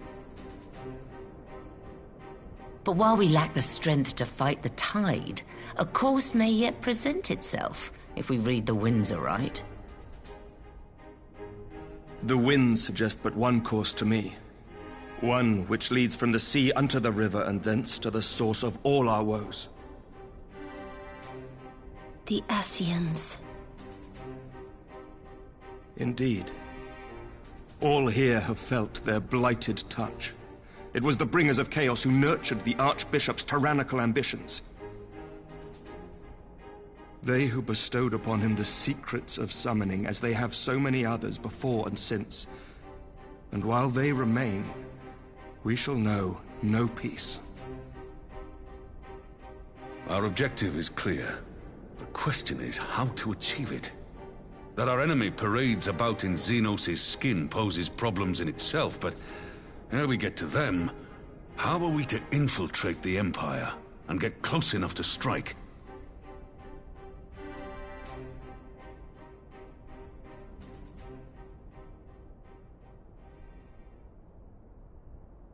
While I see the wisdom in targeting the Ascians, an assassination attempt on Garlean soil would do little to aid our cause, even were it to succeed.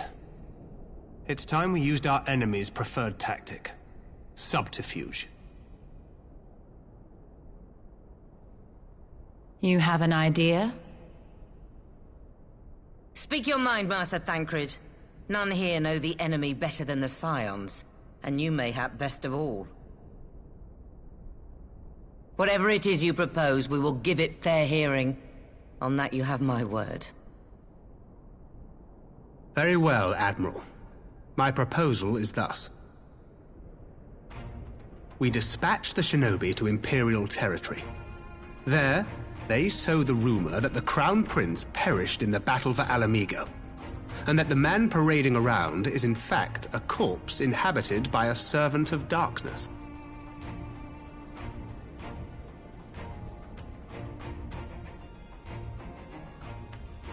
Well, it does have the ring of truth about it. And were the Garleans to learn that their future ruler is a puppet, the Empire would be shaken to the core. But at the risk of sounding stupid, would they actually believe such an unlikely story? I didn't. Ordinarily not. But prior to his miraculous recovery, rumors of Xenos' death had already begun to circulate around the Empire. Ultimately, however, what the masses believe is not our chief concern. Our true objective is to create an opening for rival factions within Garlemald to exploit. Just as a war of succession erupted in the wake of Emperor Solus's death. A war which raged until but recently, plunging the Imperial House into disarray as nephew and uncle grappled for the throne. It is no coincidence that one of Varus's first acts as Emperor was to name Xenos heir apparent, family feuds being so tiresome when armies are involved. Not all welcomed his choice of successor, however. There is no shortage of individuals who aspire to the throne, who would jump at any chance to seize power. The news that Xenos is not only dead, but a puppet to diabolical forces, would be too enticing to ignore. The Empire would not be quick to recover from a second war of succession. I am no stranger to infiltrating Imperial territory. With a team of operatives gathered from among the Alliance's finest, the plan should have a reasonable chance of success. Doma already has shinobi in place throughout the provinces. We stand ready to act, and act we must. What say you all?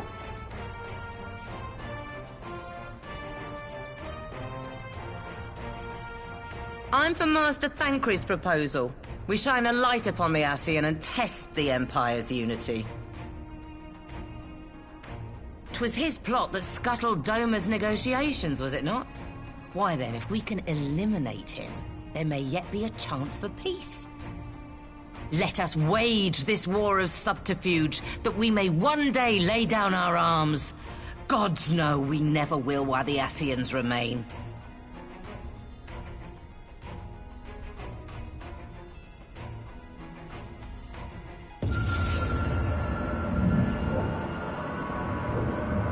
That way. Sorrow.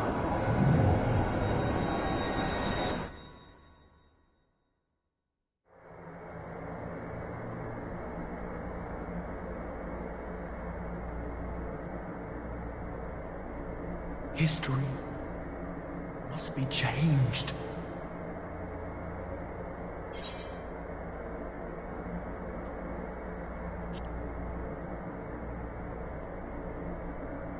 Ahead looms a calamity.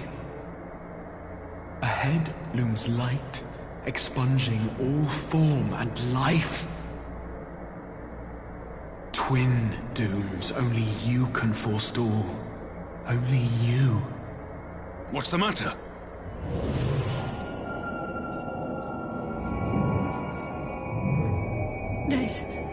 There's a voice! Spies in our midst? Nay, I sense no such presence. Let expanse contract. Eon become instant. Throw wide the gates that we may pass.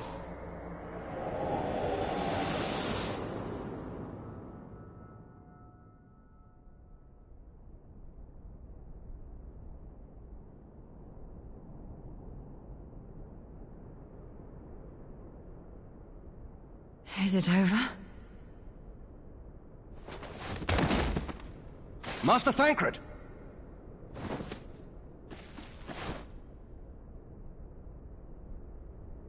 12 for Fend. Bear him to a private chamber. Have every healer make ready. Swiftly!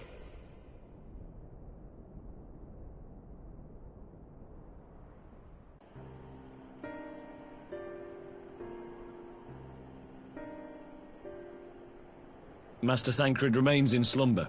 Though his vital signs appear stable, he's unresponsive. What could have done this? And why just him and not the others? I'm afraid we could not identify the cause, my lady. Our examinations revealed no wounds, nor the presence of any poisonous substances. Gods, that only makes it worse. You're to let us know the moment there's any change, all right?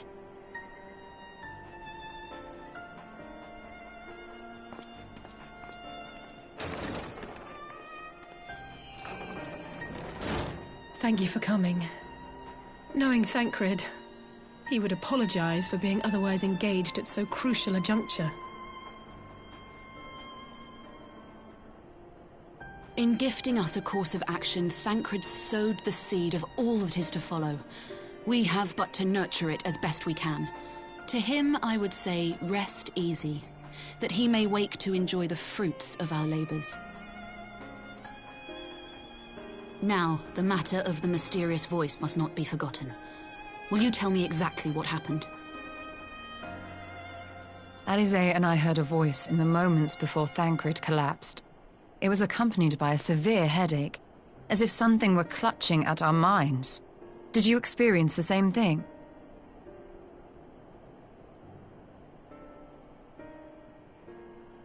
So, in between the voice and the pain, you felt as if you were somewhere else entirely?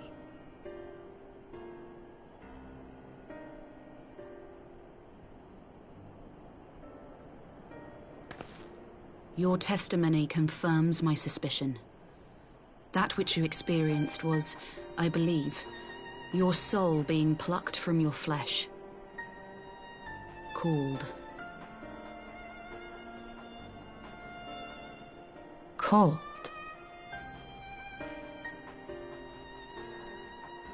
I myself examined Thancred. Reach out as I may, I could not sense in him the spark of life that is his soul.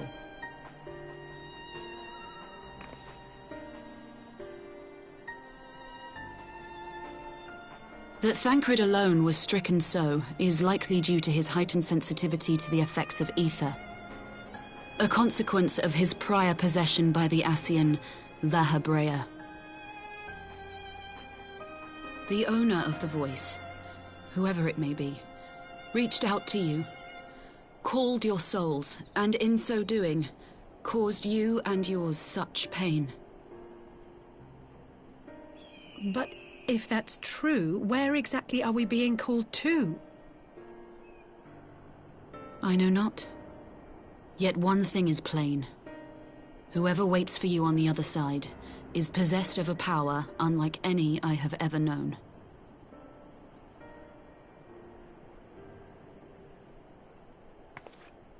Forgive us, Lys, but may we leave Thancred in your care for a time? As if you had to ask. I may not be a scion anymore, but I'm no less a friend. Don't worry. I'll see to it that Thancred's well looked after. Just focus on solving this mystery, all right? Thank you, Lys. As the Elder Seedseer says, 'tis no ordinary individual we are dealing with. Nor can we discount the possibility of Ascian involvement. Whoever or whatever is behind this, the sooner we find out, the better.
Urianger!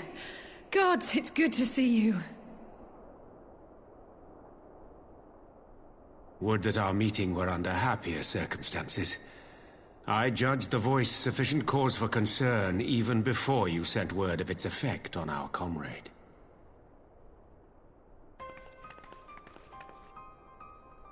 You heard it too, then?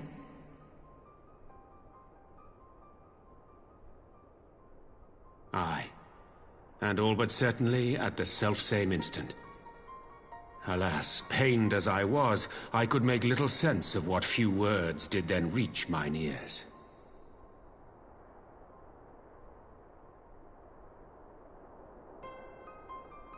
Who do you think is responsible? Could this be the Ascians doing? That I cannot say. Not when so little is known. Ere I indulge in speculation, I would examine Thancred with mine own eyes. To Alamigo, then, without further delay. One other thing.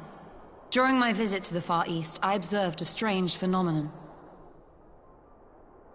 Thou referrest, I presume, to the localized reduction in etheric density.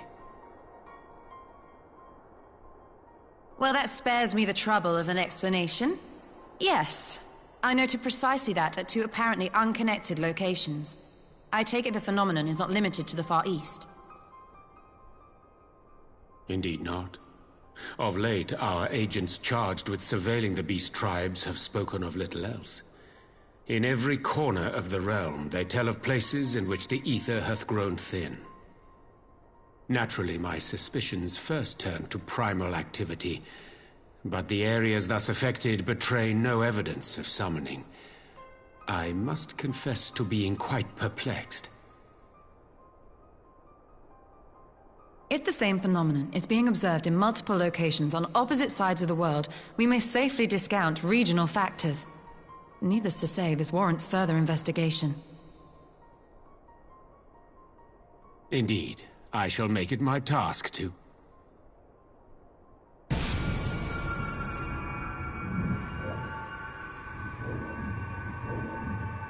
The voice. It calleth to me once more.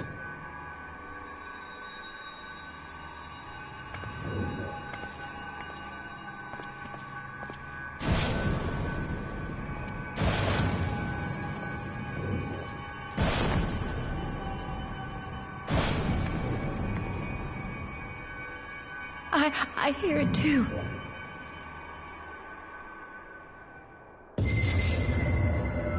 Only you. Only you. No! Ishtola! Urianger! Throw wide the gates.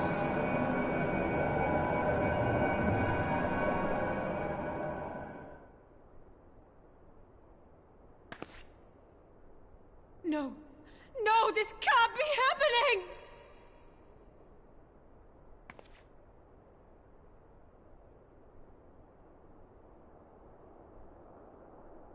Y'shtola! Urianger! Open your eyes!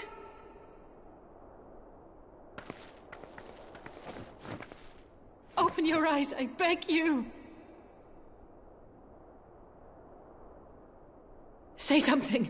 Anything! Not again. Please, not again.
Here he is, my lady.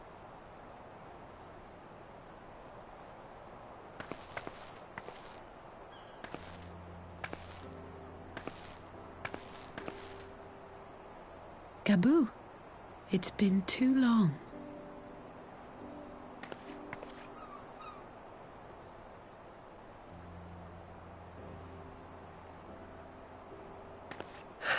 I'm afraid there's been no change. If he can see or hear us, he has given no sign. I see. You're still fighting. I'm proud of you.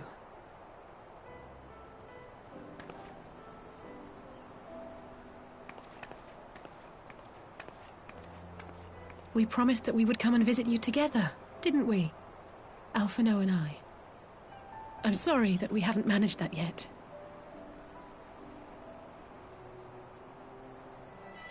You know, with the three of us like this, does it not remind you of that night? Of the stars beyond count twinkling in the heavens? I was feeling pretty low back then. Powerless. But I knew that my brother was close by if I needed him, and that the others would be waiting for me back at the Rising Stones. Not like now.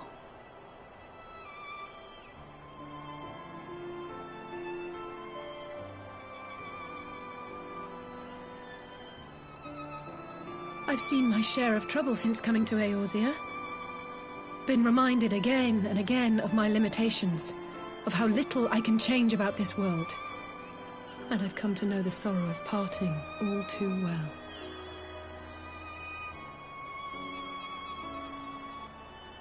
But to have the people I hold dear struck down before my eyes, and be powerless to help them, that I cannot bear.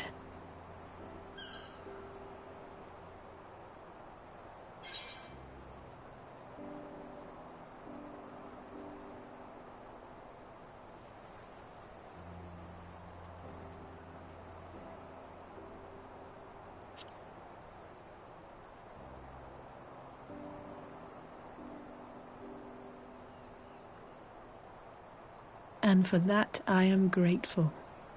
I don't know what I would do without you.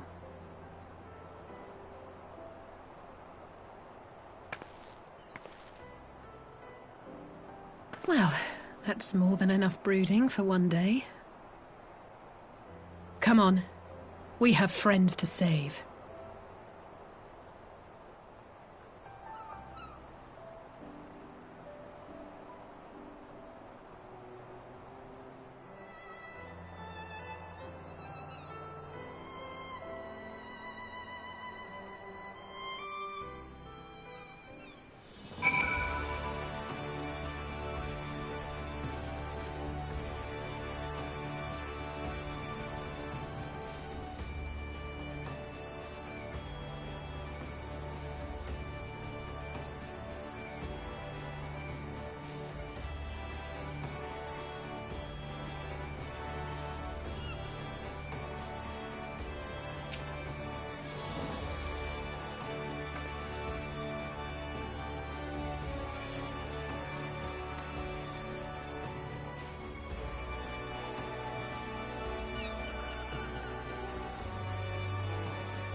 the populares no longer present an obstacle.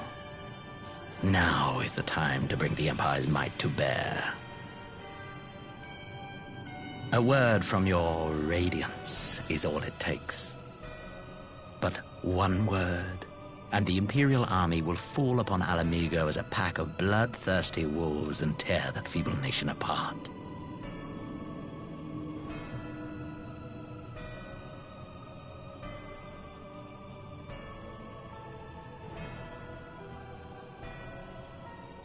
Have you no words for me? Despite the lengths I go to, an emissary playing the part of a fool?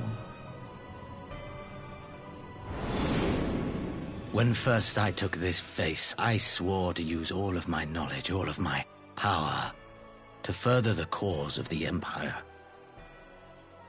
My deeds stand testament to my commitment. And with this adamant flesh at my disposal, I could destroy the Icon Slayer as easily as one might swat a fly.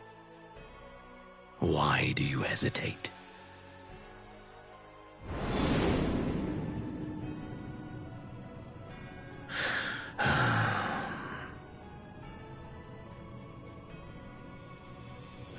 Our enemy is resourceful. Though victory is certain now, it will not remain so indefinitely. Deliberate if you must, but be quick about it. We'll speak again when you have unburdened yourself of doubt. Until then, I take my leave, Father.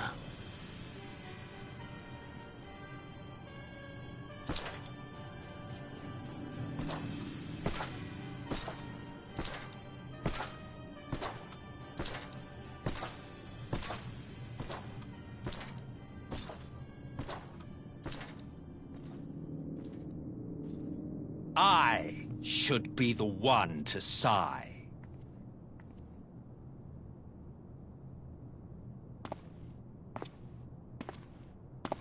I played my part to perfection. I had earned my rest, and then, thanks to La Habrea's crowning act of idiocy, our favorite emissary sees fit to summon me back. Elidibus was ever a warrior. A most tiresome trait, would you not agree?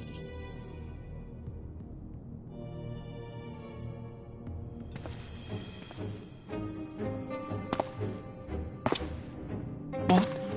Have you no words for me either? No matter. I've long grown weary of this mummery. Now, my dearest grandson, let me remind you of your place in the simplest of terms.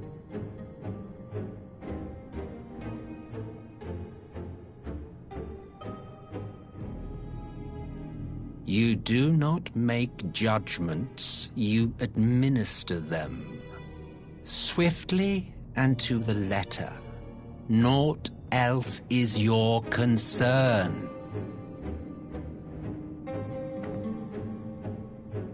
Elidibus may be an insufferable bore, but he is no fool. His choices as emissary seldom err.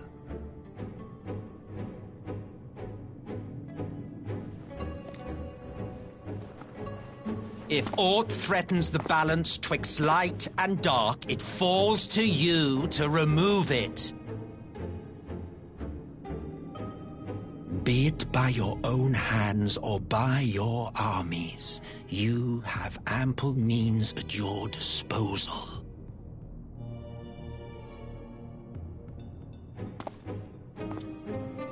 That is why this empire exists, why I built it. Oh dear, have I touched a nerve? You always were an easy one to read.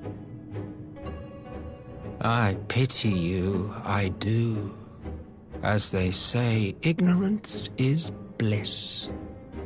And I know how much happier you would be not knowing the things you know.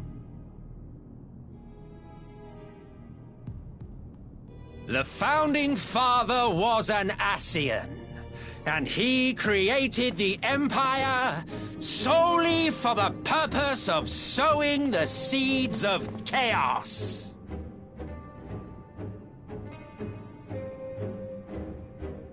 Don't take it personally. I merely do my duty.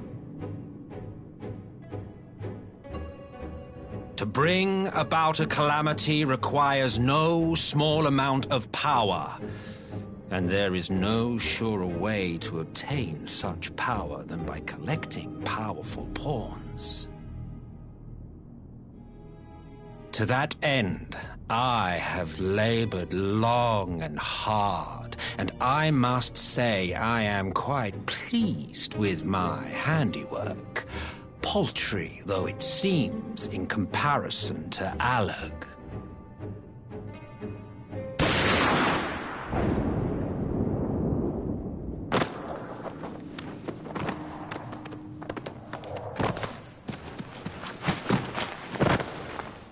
You fiends are overfond of your own voices.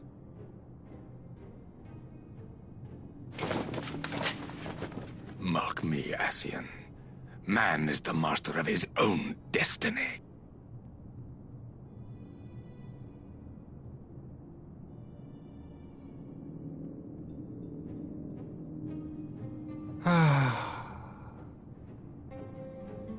Such a waste of time and energy, both yours and mine.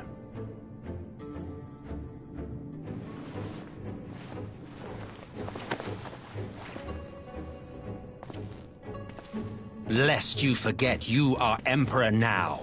If you wish to spout drivel about man's destiny, save it for the masses. It will serve to give them a sense of purpose, and you pliant pieces for the game.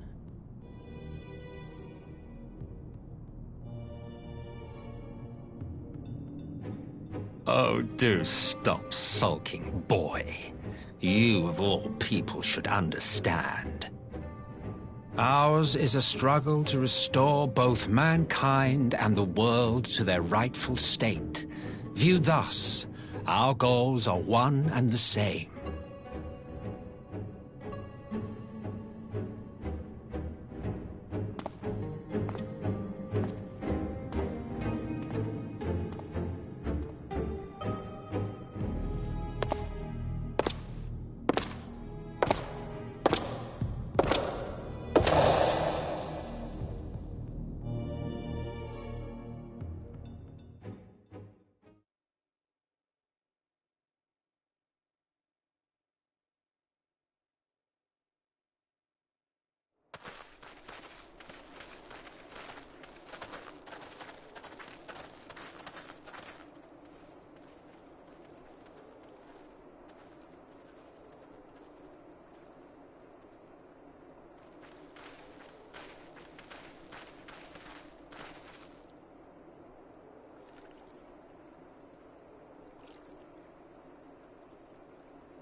I'm glad you've come, though I'm afraid there's little in the way of good news.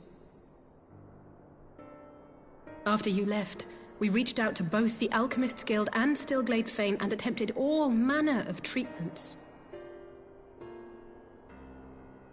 But the results were always the same. Whatever the answer is, it's not alchemy or conjury. Why did it have to be Y'shtola and Urianger and not me? Out of all of us, they are the ones who could feasibly have solved this puzzle. And Alphino's still missing. God, it's all going wrong. Where do we even start? A grave situation indeed. Might I be of some assistance?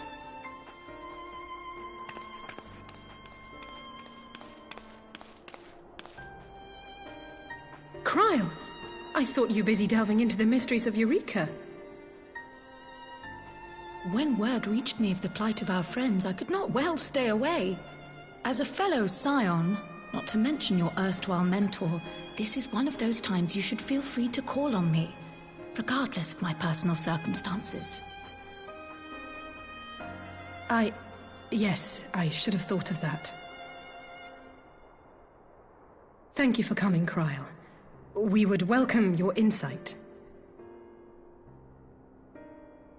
And I should be happy to provide it. Now, what's this I hear about Alphino heading into Imperial territory? That boy always did have some funny ideas. Do you remember the speech he gave when he was accepted to the Studium?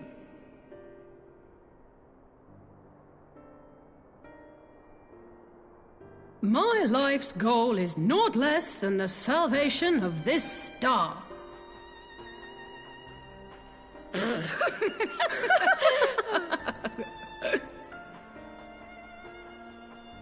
That particular grand pronouncement has been a source of great embarrassment to him, as you know.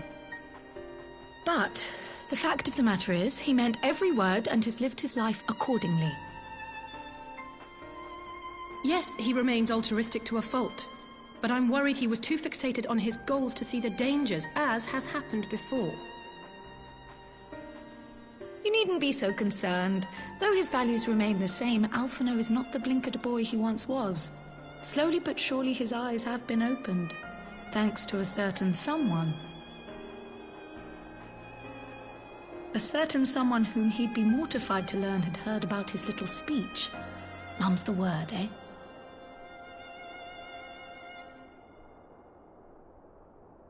Right, I'd better have a look at our patients. They're in the infirmary, I assume. I'll need absolute quiet, so it would be best if I did this alone. If you'll excuse me.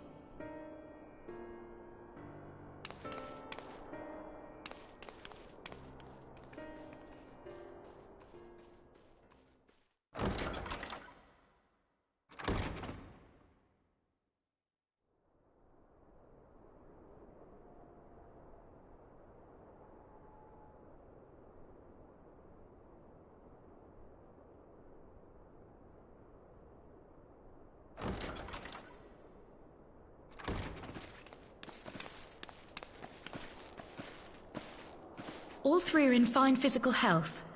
At a glance, I would say they were merely sound asleep. Except for the fact that I couldn't sense the slightest trace of them in their bodies. It's as if their souls have taken leave of their physical forms. Ah, yes. The Elder Seedseer made a similar observation. I've read the report. When you heard this mysterious voice, you described feeling as if you were somewhere else, yes? If we assume the ether which comprises your essence is being drawn to some other place,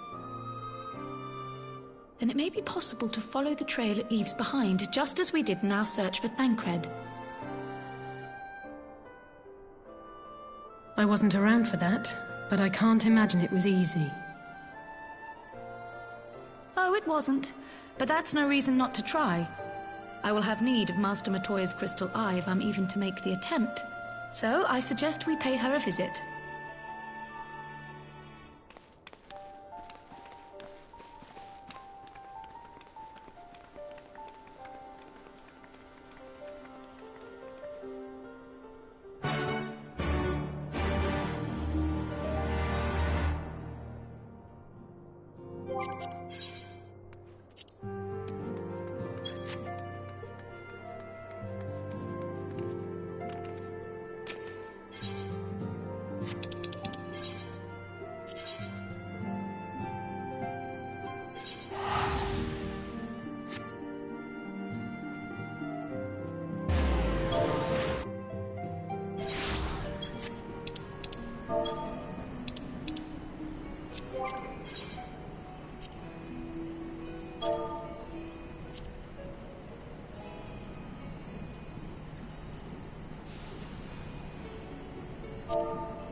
Come to disturb my peace again, have you?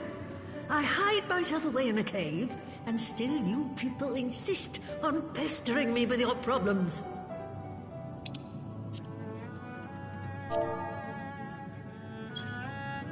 Oh, I mistook you for young what's-his-name, but I see now you're the sister.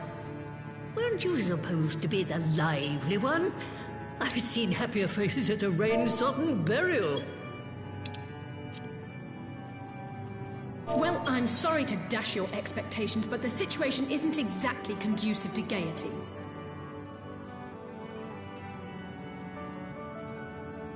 Ha! That's more like it. Stoller used to spit and hiss like a wildcat too. Better for a young thing like you to be filled with fire and leave the doom and gloom to your elders. Now, what exactly does this tragic situation of yours have to do with me? If I may, Master Matoya, we have need of your crystal eye once more.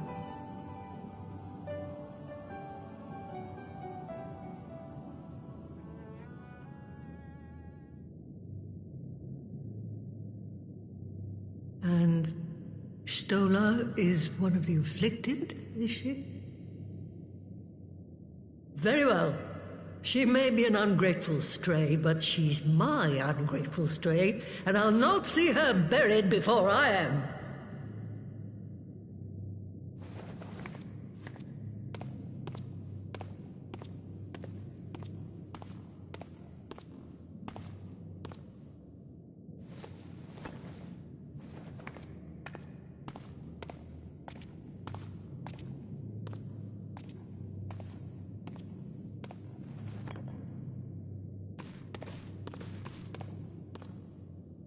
Right.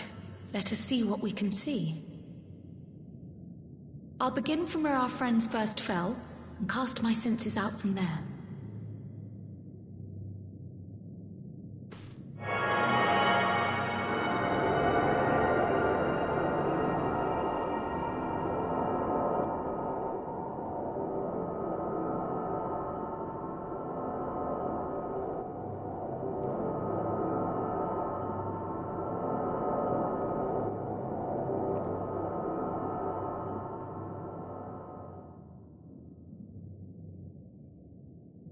What is it? Did you find them? This doesn't make sense. How is it even possible? How is what possible? Kryl, what did you see? The threads, they just ended. And no, I didn't lose track of them. I followed them as far as they went. It's as if they were cut off. Could the ether have dissipated if it had? Oh, gods! Their bodies are just husks. It's like the broodmother's daughter all over again. No, this is different. The Kalyana girl was already dead, body and soul, when Lakshmi effected her resurrection. Aye, let's not jump to conclusions. If their physical forms yet breathe and show no signs of wasting, then it follows that their souls must still be intact somewhere. But where? That's the question, isn't it, girl? Death has not taken them to the ethereal sea, yet there are no tracks left for us to follow.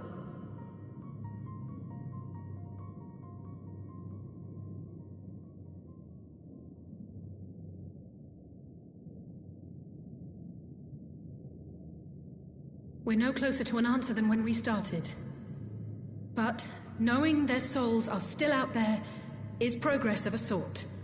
We just have to keep looking. Pray, excuse me a moment. Yes? I remember, but... What, to Alamigo? We're on our way. That was Lee's. Apparently, a group of Populares have defected to Alamigo, and Maxima, the envoy Alphino left with, is one of them. I'm sorry. I realize we've barely begun here, but... Go, child, go! You've made up your mind, and life's too short for dithering. I'll do some digging in the meantime and see if there isn't some other method we could use to continue the search. Let's be off then.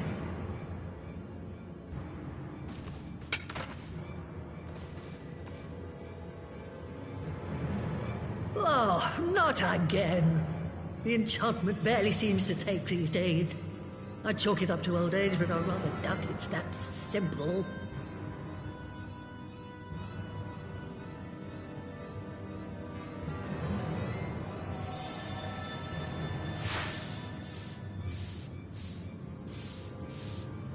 Before they took ill, Y'shtola and Urianger were sharing notes on a thinning of the ether.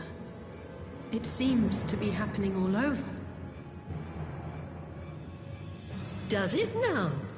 And here I was, all set to blame my woes on that creaking mountain of refuse clogging up the Thaliac. I fear something has gone awry. Still, there's naught to be gained from starting in shadows. You can only do what can be done, and that but one thing at a time.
I'm sorry to drag you halfway across the realm, but when Maxima mentioned Alphino, I thought you'd want to hear the news in person.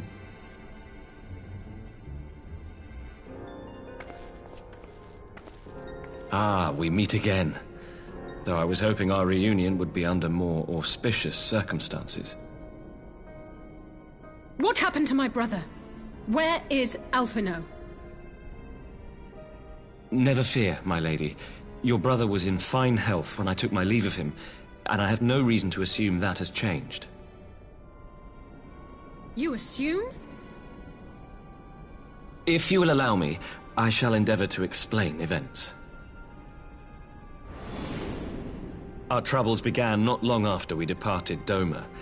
While crossing the burn, we were fired upon by the Emperor's personal guard and forced to make an emergency landing. As we stumbled from the wreckage, our attackers fell upon us again, and we would have perished there and then were it not for the intercession of a third party, a band of mercenaries whose leader claimed to pursue a vendetta against the Ascians. This shadow hunter, as he styled himself, then escorted us out of the wastes to relative safety. Upon arriving back in civilization, I gathered my Populares colleagues and prepared to flee the Empire. Master Alphino, however, declined the invitation to join us, preferring to continue his investigation into the Ascian threat.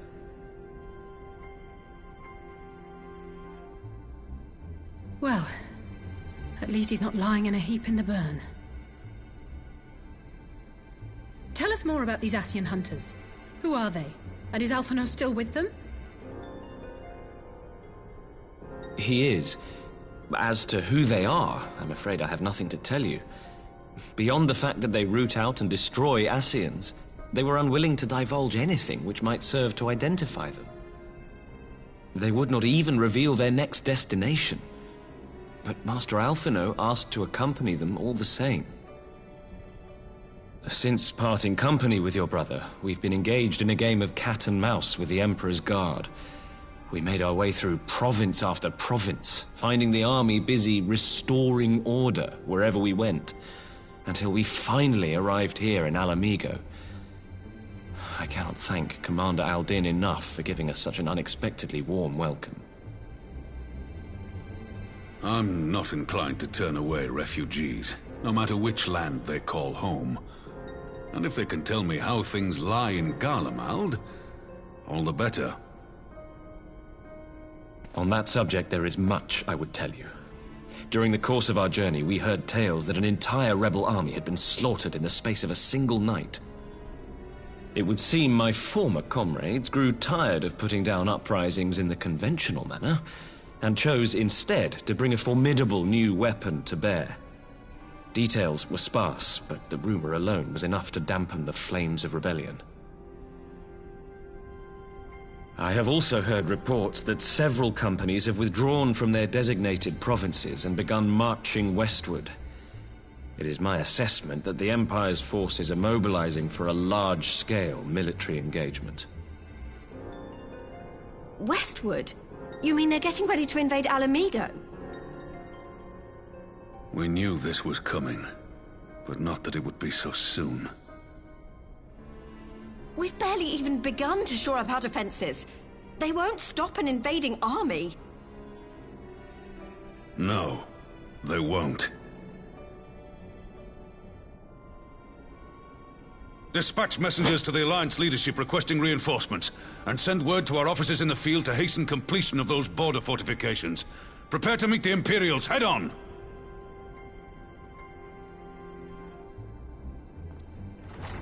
No matter how quickly we act, we still want for time.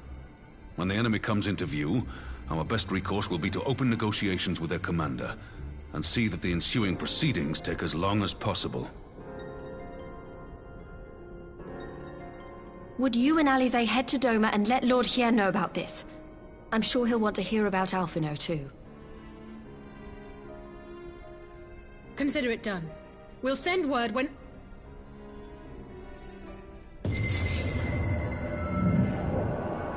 Untold sorrow must be changed. A instant. Throw wide the gates.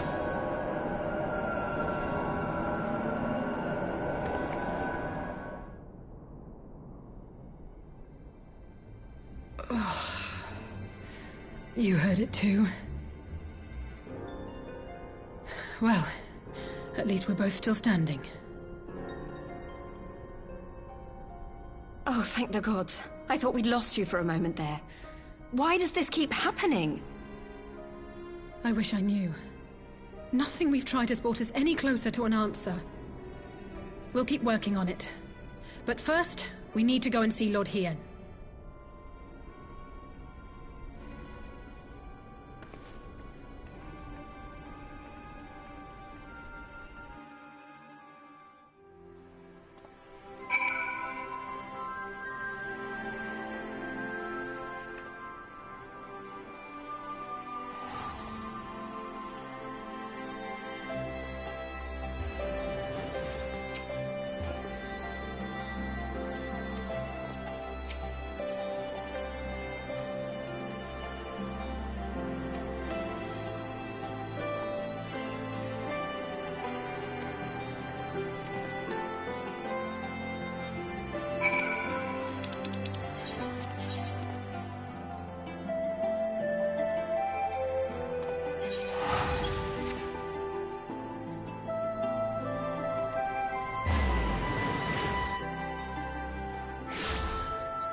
It seems the engineers have matters well in hand.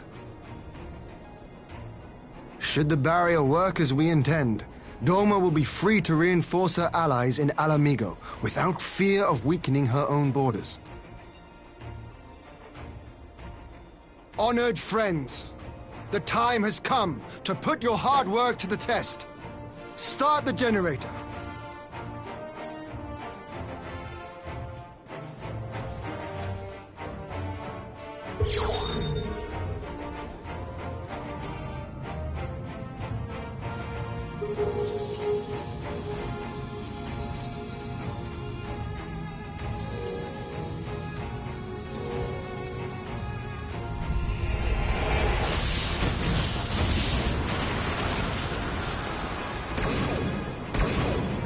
Node 1 is operational.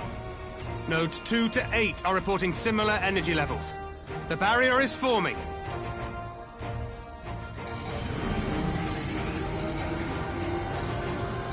$1,000 yards. 2,000. 3,000. Expansion remains smooth. No fluctuations detected.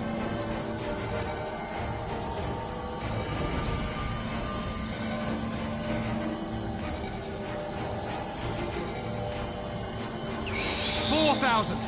5,000. Target altitude reached. The barrier is holding steady at 5,000 yards. We've done it.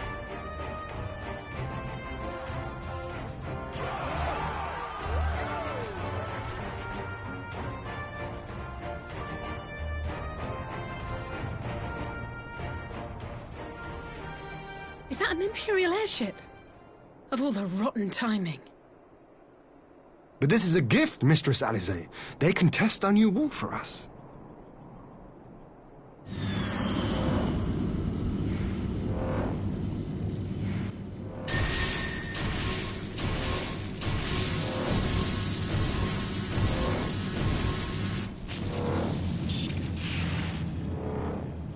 Seems solid enough, though I was hoping for a fireball.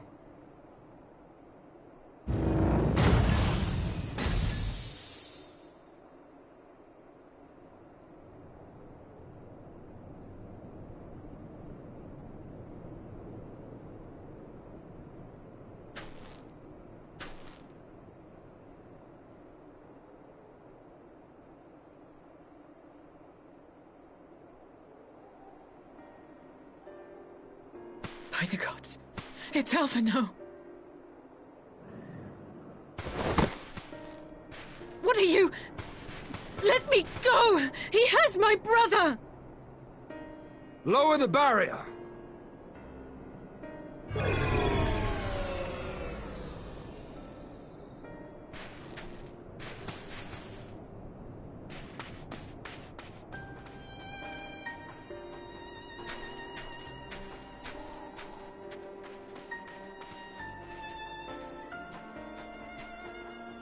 Be at ease, girl. The lad is not dead, merely locked in slumber. No, not him too.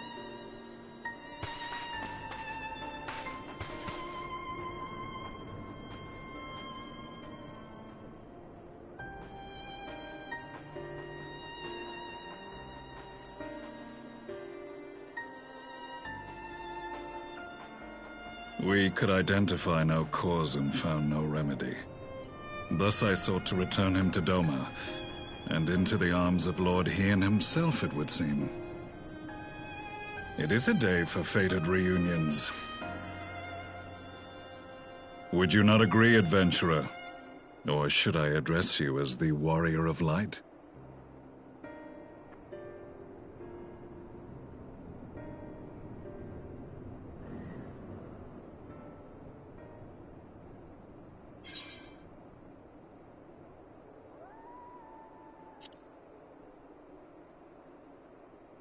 I, Gaius van Baelsar, the Black Wolf. That was the title I was given, one I have long since relinquished.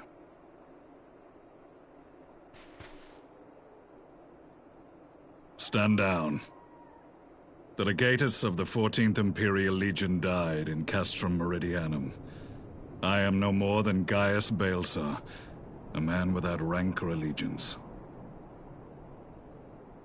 impossible. There's no way you could have survived. Do you remember how it unfolded?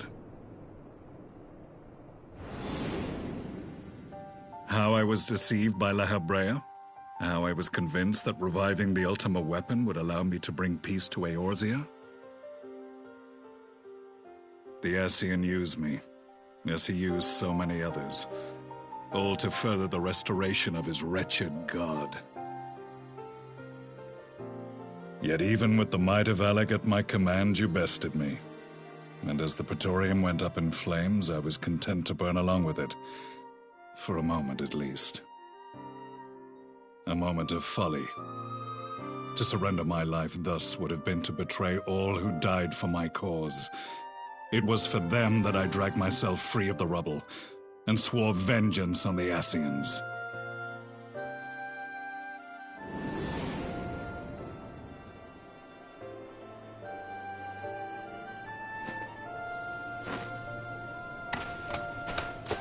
The Black Wolf has shed his pelt, never to return to Garlemald or her legions.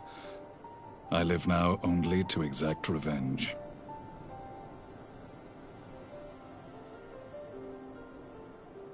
My principal quarry was to be La Habrea, whom I gather you have since ushered into oblivion. But so many more remain. Long as their kind lurked in the shadows, laboring to sow chaos throughout our world, I would see each and every one dragged into the light and put to the sword. Are the Scions not of like mind? In this single respect, perhaps. Then I shall continue the partnership the boy began, and share what intelligence I have acquired. Among the Ascians, the Black-Masked Ilk are subordinate to those who wear red. This you already know. Yet among the Red there exists a hierarchy. Those set adrift with the shards clearly stand below those still joined to the Source. Nabriales, who once dared to intrude upon the Rising Stones, belonged to the former group, and while he was indeed a dangerous foe, his powers were inconsequential next to the paragons of the Source. The first was La Habrea, who plagues us no more. There is also the white-robed Elidibus, and the elusive Emmet Selk, about whom little is known. We have files on La Habrea and Elidibus, but I believe this Emmet Selk is new to us? As I assume my brother told you, we have evidence to suggest that an Ascian now walks in the body of the Crown Prince. Have you identified this interloper? Elidibus seems the most likely culprit. As emissary, it is his role to maintain the equilibrium between darkness and light. Your many deeds in Hydaelyn's name have upset the balance, and I believe he seeks to restore it by throwing his considerable power behind the Empire. As a leader of the Ascians, he is one of our primary targets. It was on the trail of this very prey that the boy and I came across the scene of a failed uprising. In the absence of a single Garlean casualty, we inspected the bodies of the rebels, and the lack of any external injury drew my immediate attention. They had been slain by Black Rose, an alchemical invention of the Imperial Army. When I yet served as legatus, I ordered its production halted, and all stockpiles destroyed. Toxic gas is not a tool of conquest, but of extermination. Toxic gas? This must be the new weapon Maxima warned us about. Something deadly enough to sweep away all resistance in a matter of hours. Gods.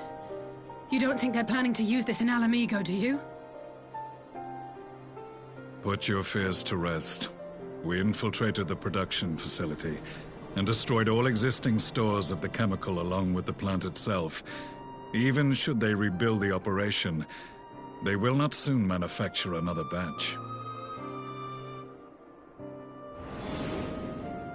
Regardless, I would draw your attention to a directive we discovered in the plant's records.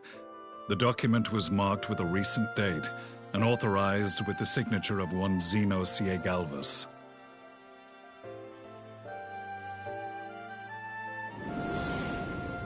A dead man signing the death warrant for thousands.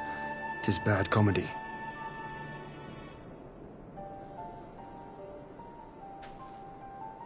But the tale does not end there. Within that same facility was a chamber filled with devices of elegant design. Cloning technology, we realized. And what should we find in each and every incubator? But a young Emperor Solus.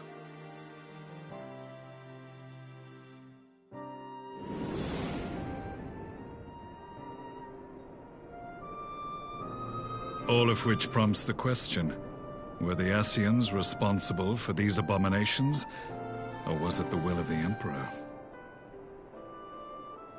I must know which hand guides the Empire.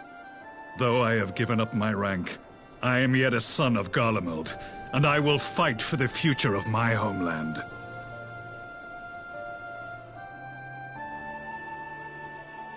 It is time I return to the hunting of shadows. We should focus on our common foe. To reopen old quarrels now would serve no purpose. You saved my brother's life, so I'm willing to let sleeping dogs lie. But in truth, it's not my decision to make.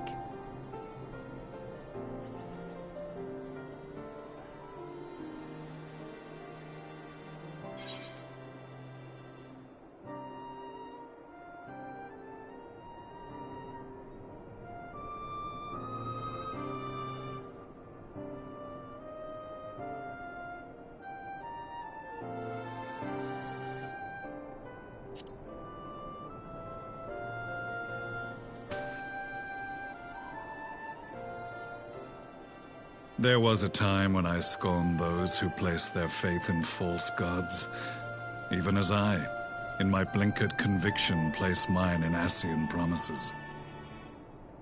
Unlike yours, my strength of will and my restraint was found wanting. We shall meet again, warrior of light.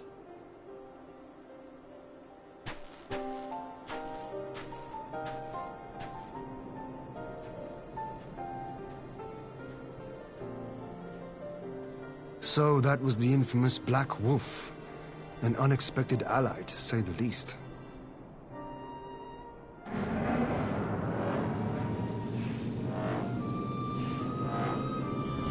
Well, I am content to leave the fine-tuning of the barrier to cleverer minds.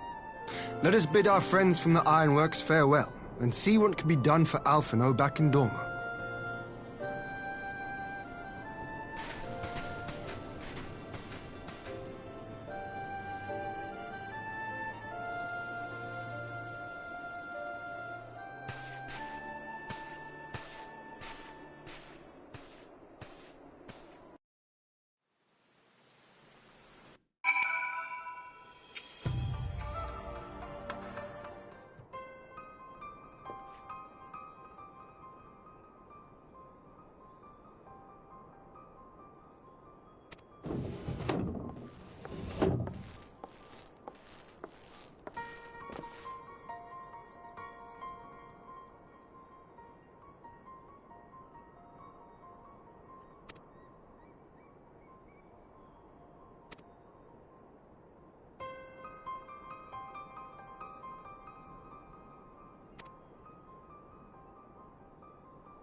Our supplies of Black Rose have been ruined, but the new plant is already under construction. We should have the first batch ready in time for the offensive, Your Radiance.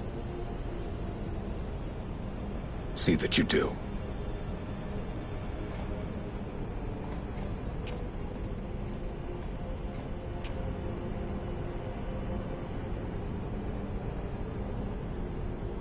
Ah, yes, the infamous Black Rose. If I recall correctly, Gaius did not much care for the invention.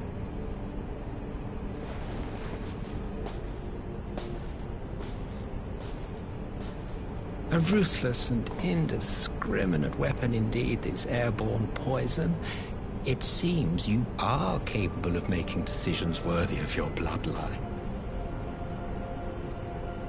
With no gift for sorcery, we Garleans must look to Magitech to even the odds. If it spares the needless deaths of our soldiers and serves the cause of this empire, there is no method I would not employ. How very noble of you. Truly, though, I must commend you for embracing your role as Emperor. You play the part of the determined ruler well. Sometimes even I catch myself believing.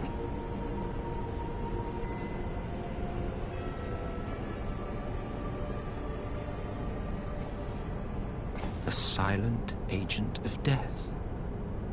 Now that I think on it, Black Rose may well possess the perfect aspect. Slowly but surely, the deluge of light has worked upon the ether here in the source, and the gas should be most susceptible to its influence. Well, I shall leave you to your own devices. Go forth and bloody the land with your grand and glorious war.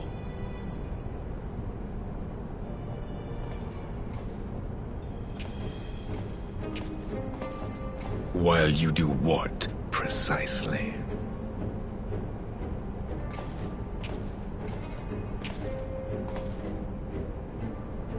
Need you ask? I will be doing what all Ascians do.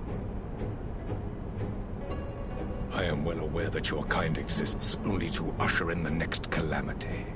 But you seem oblivious to the harm your singular agenda causes to the Empire.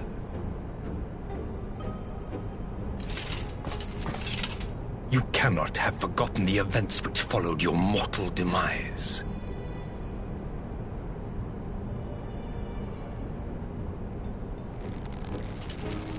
Our homeland was plunged into civil war for your failure to name a successor.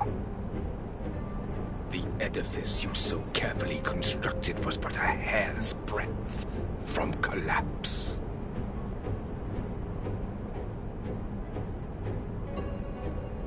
Are you truly so naive? You thought me oblivious to the consequences of a departure so painstakingly timed? It was by design?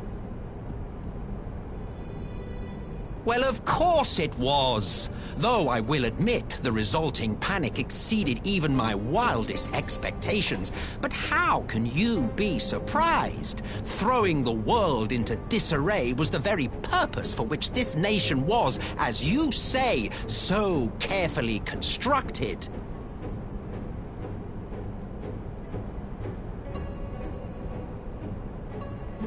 Now, if you have no further questions, I must be on my way.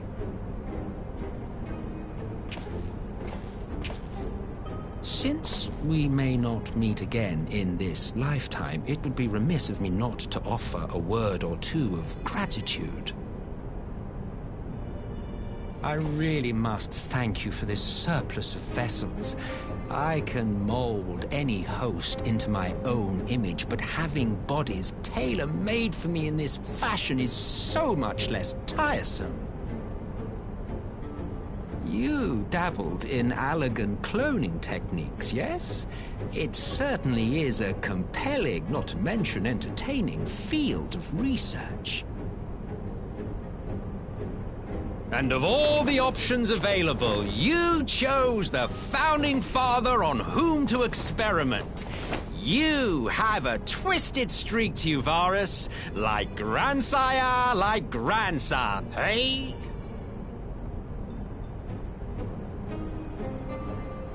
If events play out as planned, this will become something of a family enterprise. You will be the capstone of this world, I the anchor and shard, and together we will give the lie to this star's fraudulent existence.